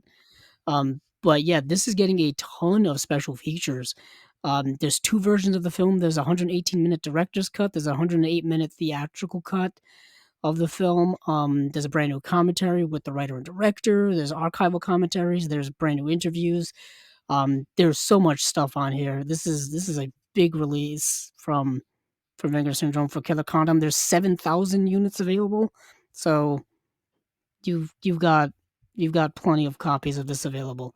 yeah. But moving on from there, they're putting out the Cardona Collection Volume 2, and this includes the films Beaks the Movie, or also known as Birds of Prey from 1987, Under Siege, not the one with, what's his name, Steven? Steven Seagal. Steven Seagal. This came out in 1980, and then we have La Casa. Oh boy, this is my Spanish is terrible. La Okay. Casa Quebrada de Noche, from Ah, 1986. And then SOS see. Conspiración Bikini, 1967. Um, does that say 67? Yes, it does. Okay. And these are all directed by Rene Cardona Jr. And they all range from, like I said, 67 to 87. It's a 3-disc set, newly scanned in 4K, and a couple of special features, interviews, and such for various movies and whatnot. I didn't even wasn't aware that there was a volume 1 of Yeah, this. I was gonna say, I was trying to remember if there was a volume 1, but, this is more Mexican cinema, exploitation cinema from 70s and 80s, so yeah, I mean, I vaguely remember them putting out something Mexican, but I didn't remember it was this. Yeah, they did put out a volume 1, with Treasure of the Amazon, the Bermuda Triangle, and Cyclone. Yeah, Um, I think I I do don't remember that now. I do, yeah, now it's all coming back to me. It's Yeah. all flooding back, and yeah, it seems like a nice collection of movies. Um, Well, they're gonna be exploitation movies. They're all gonna yeah, have they're gonna be like probably low budget, super exploitation some stuff. sleazy stuff in here, probably some really low budget, stuff going on here. So I would Yeah. be interested in checking them out. I don't know that it's something I would blind buy, but I um, believe you can probably find these streaming online somewhere. I think Plex has Beaks the movie. Um, so if anybody wants to get a flavor of that, you can watch that on there for free. But the next thing here, Stephen, is a double feature of Amazon Jail and Amazon Jail 2. The thing is, Amazon Jail 2, when I went to search for the movie, it's not quite a sequel. It's hmm, it you had to, like, it doesn't come up as Amazon Jail 2. It's Prisioneros de Selva Amazonica, um, which is Prisoners of the Amazon, I think, or something like that. I can't speak Spanish. But yeah, this is another double feature by 2 different directors, actually. That's why I kinda think they're 2 different movies. Oswaldo de Oliveira and Conrado Sanchez, 2-disc edition, and some brand new interview with actresses and stuff like that. Presented in their original Portuguese language soundtracks and newly translated English subtitles. So this must be Brazilian films. hmm, Um, yes, awesome. Portuguese and English. So moving on from there, we do have a movie that I actually did watch, Stephen. Guest House Ah, Paradiso. Now, we got ourselves a wonky, over the top, um, just ridiculous, British, comedy film well, from the late 90s. I can tell you this: the one of the characters' names is Richie Twat. Yeah. Does Yes, that it is. tell me everything I need to know about this movie? It does tell you everything you need to know about this movie. It also but it all doesn't tell you who is actually in the film. It is uh, a kind of who's who of uh, British actors you will recognize. For example, Bill Nighy Mm, pops up in this film. Kate Ashfield, who was in Shaun of the Dead, another Shaun of the Dead alumnus, is Simon Pegg. He's in this film. Vincent Cassel pops up, not a British actor, but European actor. Um, and yeah, it's a movie that is so absurdly over the top British comedy, ridiculous. It's like a live action cartoon at times. hmm. But so Richie and Eddie, yes, Richie Twat is his name. Um, his name, Yeah. yeah, and they run this derelict hotel on the English coastline, and people come to stay there, and they are the most two ridiculously absurd people you've ever seen. it's it's wildly over the top, ridiculous, funny in my opinion. It's the worst run hotel in Britain, the guest house parody. So, um, Justin La Liberty, yeah, kind of described it on Letterboxd as a live action Ren and Stimpy, and Hmm. that's exactly the vibe this movie gives off. There's one scene where one character's beating the other character in the face with like a tea kettle or a coffee kettle or something like that, and it's making like cartoon noises of like squishy face noises. You know what I mean? It's Mm, absurdly ridiculous, um, but it's a lot of fun. It's a lot of fun to okay. watch if you're into that type of absurd physical humor. Um, then you basically just turn your brain off and just watch the wackiness ensue. Um, yeah, that is exactly how I would describe it. I was mostly surprised by just the people who just showed up in it. Like I said, when Yeah. I saw Simon Pegg, who's like he and his family are on vacation and they decided to stay in this place, and it's like this was around the time where he was in. Oh, this may even been before he was in. What's the Edgar Wright? Um, why did I just completely blank? The At Edgar World's Wright TV End. series. No, the Edgar Wright TV series. This is 1999. Um, Edgar Wright TV series. Yes, the Edgar Wright TV series that he did back in the late '90s and early 2000s, where basically he met Spaced. That's Mm, what I'm talking about. This was around the same time as Spaced, and that was yeah Simon Pegg was in that. Um, so it was around that time, but yeah, so it's a fun movie, just completely absurd. It's a shame here there's not more special features. There's a new interview with Simon Pegg. There's a making of Guest House Paradiso that runs 37 minutes long, and then I think some outtakes and deleted scenes and whatnot. But moving on now, Stephen, to the meat of the Vinegar Syndrome sandwich every single month is the partner label stuff. My yes, yes. goodness, we've got some stuff in here and some Uh, good stuff too. all right. Well, we got Umbrella Entertainment with Death in Bushwick, which is I think something that's something you already have. Yeah, um, they already released that once upon a time. yeah. Also, we have Crocodile Films with Heroic Times from Saturn's Core Audio Video. We have Bloodfest or Blood Feast. Sorry, Blood Feast. The Adventures of Sergeant Lunch. Okay. Um, from Factory 25, we have the Kachism, uh, Cataclysm, Kachism Catechism. Was that it? Is that I how you think say it, it? the Catechism Cataclysm. Okay, sure. Yellow Veil Pictures. We have Once Upon a Time in Uganda. From ETR Media, we have Don't Fall in Love with Yourself. I try not to. Well, it's tough. It's tough. From Canadian International Pictures, we have Dream Life. It's the 50th anniversary edition. Um, then Utopia Distribution, we have Give Me Pity. Film Desk, we have Vengeance is Mine. And there's a lot of movies with that title for some reason. Yellow Veil Pictures, Tower, A Bright Day of Monument. And then we have AGFA, we have Terminal, Generation, the films of John Mitsuko.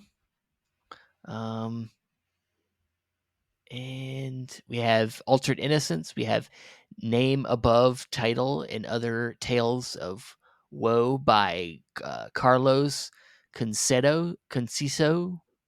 Um, and then from, I believe, a new label, Mussolini, we have The Tale of Tiffany Lust.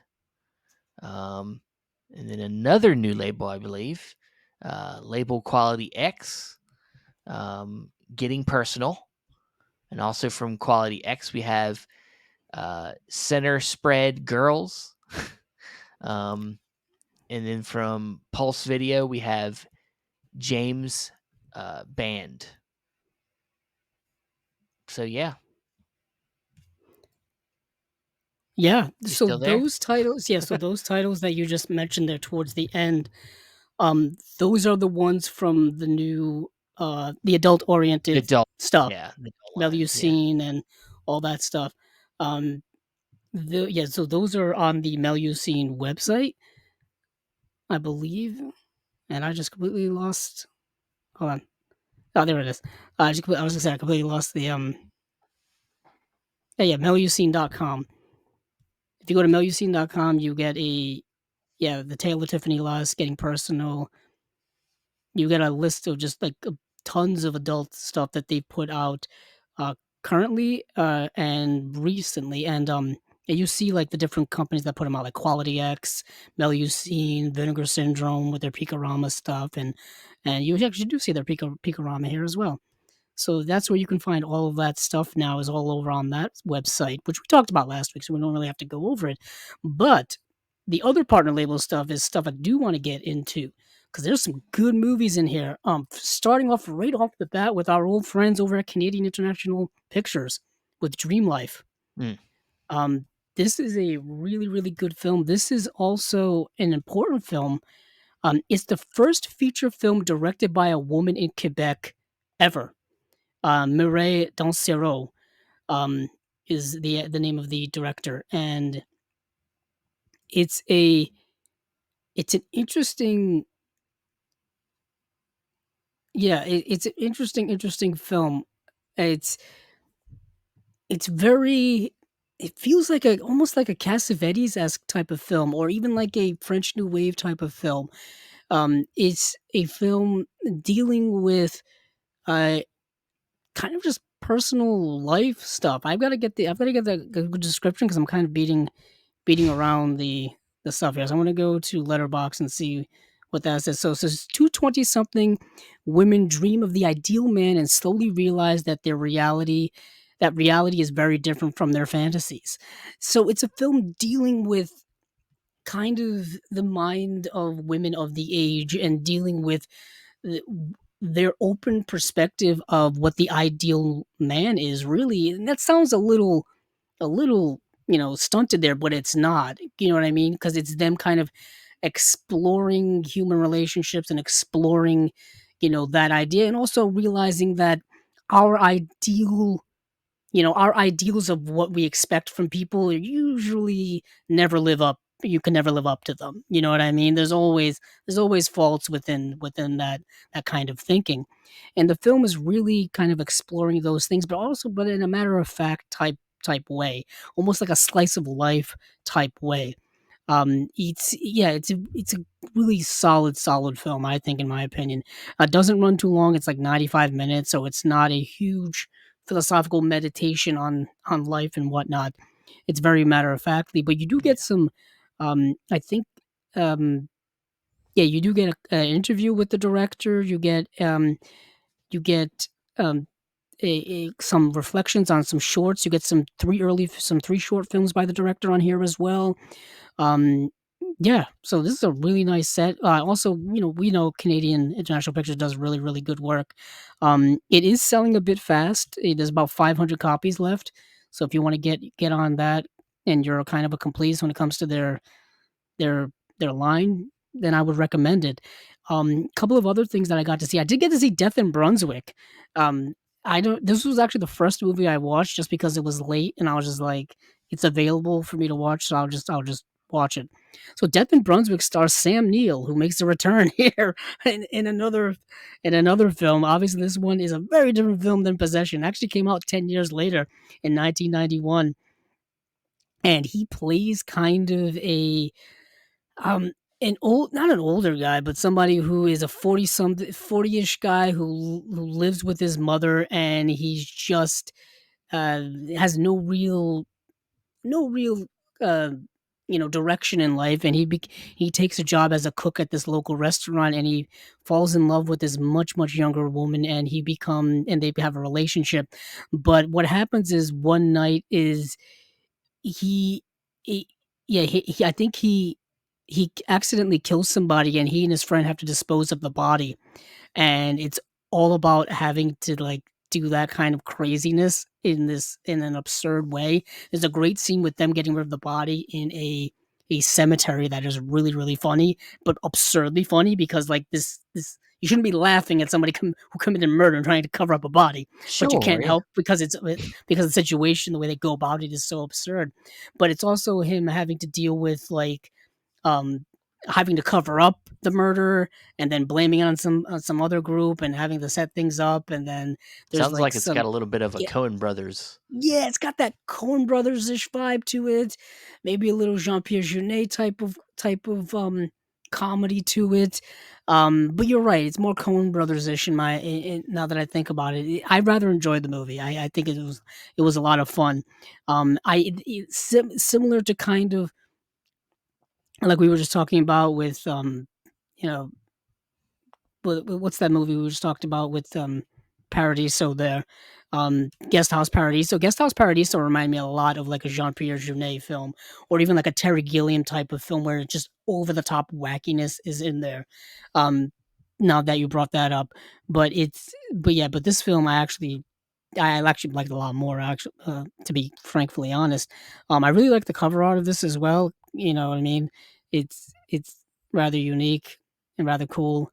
Another film that's also kind of rather unique, but I wouldn't say is particularly great, but more interesting, is the Cataclysm, which is a lot to say over and over again.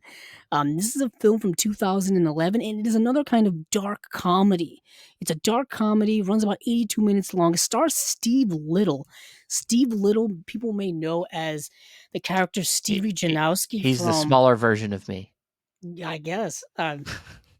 Now his name is Steve Little, but he's the character Stevie Janowski from the the Danny McBride, uh, Eastbound and Down. Remember, I don't know Yeah, if you ever saw Eastbound and Down, but he was in that, and I think this movie came out around the it same time as that show it's was on. filmed in my state. Of course Really? it's I filmed. didn't know Eastbound and Down was filmed in Yeah, your state. yeah. North Oh, Carolina. I did not know that. Well, you Um, know Danny McBride's from here, I believe. I did not know He's that either. That's from revelatory to North me. Carolina. Yeah, I believe so.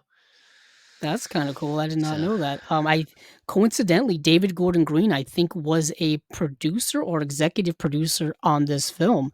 And it's about a priest portrayed by Stephen Little who, um, is trying to reconnect with an old not really friend from high school, but it was someone he admired, like a high school hero, like a popular kid who he wanted to be, who he looked up to, who he became obsessed with back when he was in high school, and he tries to, like, have a reunion with him after all of these years, and the guy just kind of humors him because he won't stop emailing him, won't stop calling him, won't stop bothering him. So he decides to just humor him, and they go on this rafting trip down this river, and they end up getting lost, and it's them trying to survive in the wilderness, and weird things kind of go down.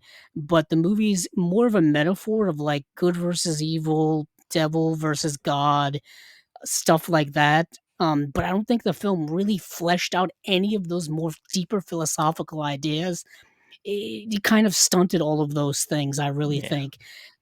So that's why I feel the film really didn't fulfill any of those big ideas that it had going for it. But it's not a bad little indie film from, now over a decade ago. Yeah. And yeah, so that's the Catechism Let Cataclysm. let me correct myself. Uh, Danny McBride did not was not born here, but him and David Gordon Green went to school literally like 15 minutes away from where I live. Uh, oh, the the North Carolina School of the Arts. oh, that's That's in interesting. yeah, that's in Winston Salem. That's just like 10, 15 minutes away from where I live. They both went to school there. That's why they both do a lot of stuff in North Carolina, is because they know the film industry in this state well. Um, they did the recent Halloween films here. Um, so I did not know that either. yeah, That's all fascinating to me. Lucky, you're welcome. lucky you, You're lucky welcome. you. You should have gone and tried to be an extra in the Halloween movies. Ah, what? So I could be one of the firemen that gets killed. Yeah, you could have. Yeah, Yeah, you could have been get one of the many stuck by victims. Mike. Yeah, yeah. I mean, he murdered so many people in those 3 I know. movies. I could have been killed by Michael Myers. Damn it! It the movie Halloween Kills is literally Michael Myers just killing It people just the entire kills. movie. Yeah. Um, but yeah, back on task, I guess. So that's the Catechism Cataclysm. So to go back to your point of like an A24 film, we've got these 2 movies here from Yellow Veil Pictures. They're more recent films. I think one came out in 2000. Of course, they don't give the dates. One came out in 2017, one came out in 2018. And these are essentially Polish A24 films. That's the vibe that they both give off. Slow, methodical, just, creepy things that are maybe happening or going to happen. You got that pit feeling in your stomach, slow art house vibe to them. And one is called um, Tower. One is called Tower of Bright Day, and the other is called The Monument. Um, Tower of Bright Day is a movie where um, it's like this. It's not really. I guess it's like a family reunion going on here. They don't really explain why this family is getting together, but it's got a lot of Midsommar vibes going on in it. Both films have a lot of Midsommar vibes going on in it. So if you've seen the movie Midsommar, think of that, but even slower and less going on and less stylistic, uh, but still has that same vibe of creepiness. So, this first film here is there's this family, and it really centers around this character named Mula, who is she she's married to she's married and they have this daughter, but this daughter is not her daughter. This daughter is actually the daughter of her sister, who's apparently been missing for 6 years and who miraculously has made a return. And Mula is afraid that her sister is going to want her daughter back, who's going to want to take her from her. So she's got that sense of dread, that sense of anxiety that's eating at her throughout this film. But that's only one of the things that are going on. There's this whole family reunion that's happening at her home, seemingly in like the Polish countryside or somewhere, and they all. She has to take care of her mother, who I believe is also have some type of dementia or things going on with her where she needs to be taken care of or something like that. That's an aspect of the story. But at the heart of it is that sense of anxiety of loss or potential loss. And the family's trying to kind of reconcile past things and reconcile certain things that are going on. And you just get a lot of that family infighting. But there may be other things going on that you don't really see behind the scenes. There's something wrong with this long lost sister. You don't really know where she went, what happened to her. All you really know is that she's back, but something's not quite right with her. It reminds me a lot of that movie Krishna from a few years ago, which no one knows what I'm talking about. But if Nope. you've seen this movie Krishna, you know what I'm kind of you know what I'm getting at. Um, and yeah, it's really really good. It's really really good film. But you gotta be in the mood. You gotta like the art house avant garde A24 type of cinema, really you do. If you're not in for that, you're not gonna really like it. The next film is even that and then some, in my opinion.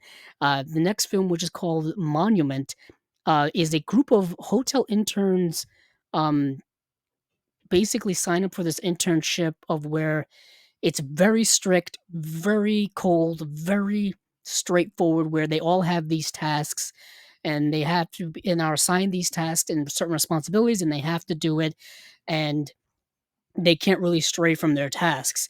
But the whole time you're watching it, they're having these conversations about their lives and about certain things that are going on. And the more and more the film gets on, there's a more sense of something's also not right going on. There's a foreboding. What is the situation? What is this weird internship that they've got here? Is it real? Is this a dream? Is this something else? Because all you see is them doing this job at night in this weird hotel at and that's it. You know what I mean? There's nothing outside of this place. So there's a lot of questions asked there. Yet again, another film very challenging, but also very good.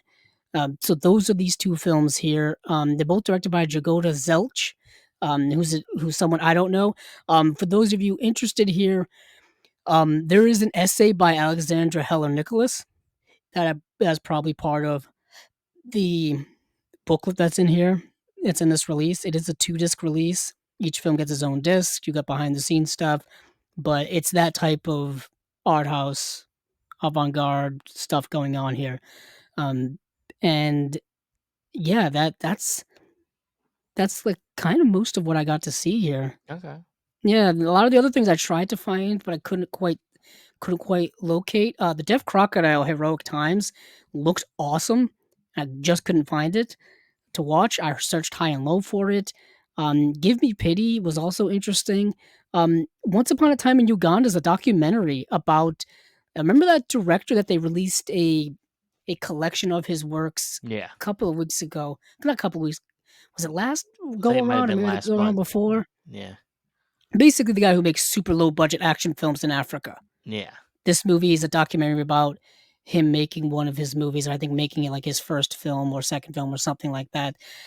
So it's a documentary about that, which is probably something that's a good prep work if you haven't seen any of his work. You may want to watch this first. Yeah, Uh, maybe. yeah, and I'll say this: Name Above Title and Other Tales of Woe by Carlos Conciosa, um, is a series of short films. The list of films are Name Above Title, Bad Bunny, Versailles, Turquoise Boy, Goodnight Cinderella, Hell, and The Flesh. And all of these run from like an hour and 2 minutes to 9 minutes. And I believe they're in Portuguese. I believe this is another, um, maybe Brazilian. Yeah. Yeah, but Okay. this is a list. This is just a bunch of this guy's work. Yeah. Yeah, it's as usual. There's a few things in here that I really want to buy right away, but I will Also, probably wait a yeah. second. Yeah. I feel you too. I mean, a lot of the stuff that I watched, I was very obviously the Canadian International one. I think is circled right away. Um, yeah, I do like the Tower, Bright Day, and Monument. Are also another one that are very interesting to me. I did also want to mention this AGFA release, which is another list of another collection of films. They do that very often. So it's a 3-disc edition. It's all films by, like you just said, Stephen John Mortzugu. I think that's his name. Mortzugu? Oh, that's probably butchering. Sure. But it's got like 2 films per disc. It's got My Generation from '89, Hippie Porn from '91, restorations from the original 16 millimeter camera negatives. I think these were all shot in 16 millimeter, to be honest. We've got Terminal USA from '93, Modfuck Explosion from '94, and then we've got Fame Whore from '97, Scum Rock from 2002, and Pig Death Machine from 2013. These just like That cool may be my band. favorite title. Are these cool? Are these just cool band names? I have no idea what these movies are about. I have no idea what these movies are. All I know is that they have the Scum best Rock. fucking titles. They have the Yeah, best Scum titles. Rock. Pig Death Machine. F- Fame Whore. Yeah, I'm just Yeah. reading this here. It says a force of nature from 1985 underground icon John Mortsugu, along with his wife Amy Davis, create candy-colored genre riots that feel like NC-17 sitcoms from outer space. Wow. Okay. These are like punk films. Yeah, these Mortsugu's fearless proto-punk deconstruction function as a giant middle finger to everything from racism to gender expectations, while also exploring themes of Asian American identity, terminal generation. The films of John Morzu collects these joyous trash art ragers for the first time on widely released home video from My Generation, a DIY answer to Beneath the Valley of the Dolls. Holy shit. To Terminal USA, an ultra 90s teen crime berserker that was funded by PBS. Hack was honored to present these sparkling new restorations of Mortsugu's work. Um, yeah, I don't know how you can sell that any harder. Yeah, no, Damn. right? There's 2,000 of these available, with like 1,100 of these left. Um, but yeah, that just looked like a great package. Um, yeah, I'm just checking out. Does anything else seem interesting to you, Steven? Hmm. Well, um, I mean, I'm not super into the adult titles. But There was one title here I thought may have interest you. It's that title, "Don't Fall in Love with Yourself," because it's a documentary about a musician. okay. Yeah, that would interest me. Um, but yeah, otherwise, I mean, you kind of hit on the ones that I think are the ones that are probably more up my alley as well. Um, especially like you said, the CIP release. That was the one I looked at first, and everybody seemed to jump on the train of buying it. So I was like, okay, I need to check this one out. So, but yeah, I I think think that's that's it. pretty good. That's pretty good. That's a hefty first week of August. Yeah, dude. Yeah, it's I'm I'm exhausted. bloated right now. I'm bloated. Yeah, I'm just tired thinking about it all week. Now I can Yeah. finally let it all out. Now Just you just let purge it all out on everything. the show. You're done. Now on to the next week. I know. Um, but before we get on to the next week, let's say goodbye to this week. Thanks everybody for listening. Andrew, where can you be found? You can find me on Twitter, or as it's known briefly right now as X. X, um, at Cabzilla06. And you And can find YouTube, Chasing Labels. Don't yes. forget that. We just did our unwatched pile number 4, where we, pick things off of our unwatched pile with our buddy Dan Skip Allen, and we got into all of those things and paired them up with some interesting pairings. Yes, it was wasn't my favorite week for me. But I was just gonna you say can Steven had a downer. I had a downer pick. I had a bad movie pick. but but you can find me on Facebook, Stephen Billings, or at my letterboxed at Stephen Billings. You can find me also at the other Chasing Label pages, whether it be our Instagram, Twitter, or our group on Facebook. You can find both of us over there. And you can find the audio for the podcast on Podbean, Apple Podcasts, Stitcher, Spotify, and other places. Thanks again for listening, and hey, keep on watching them movies. I know I will.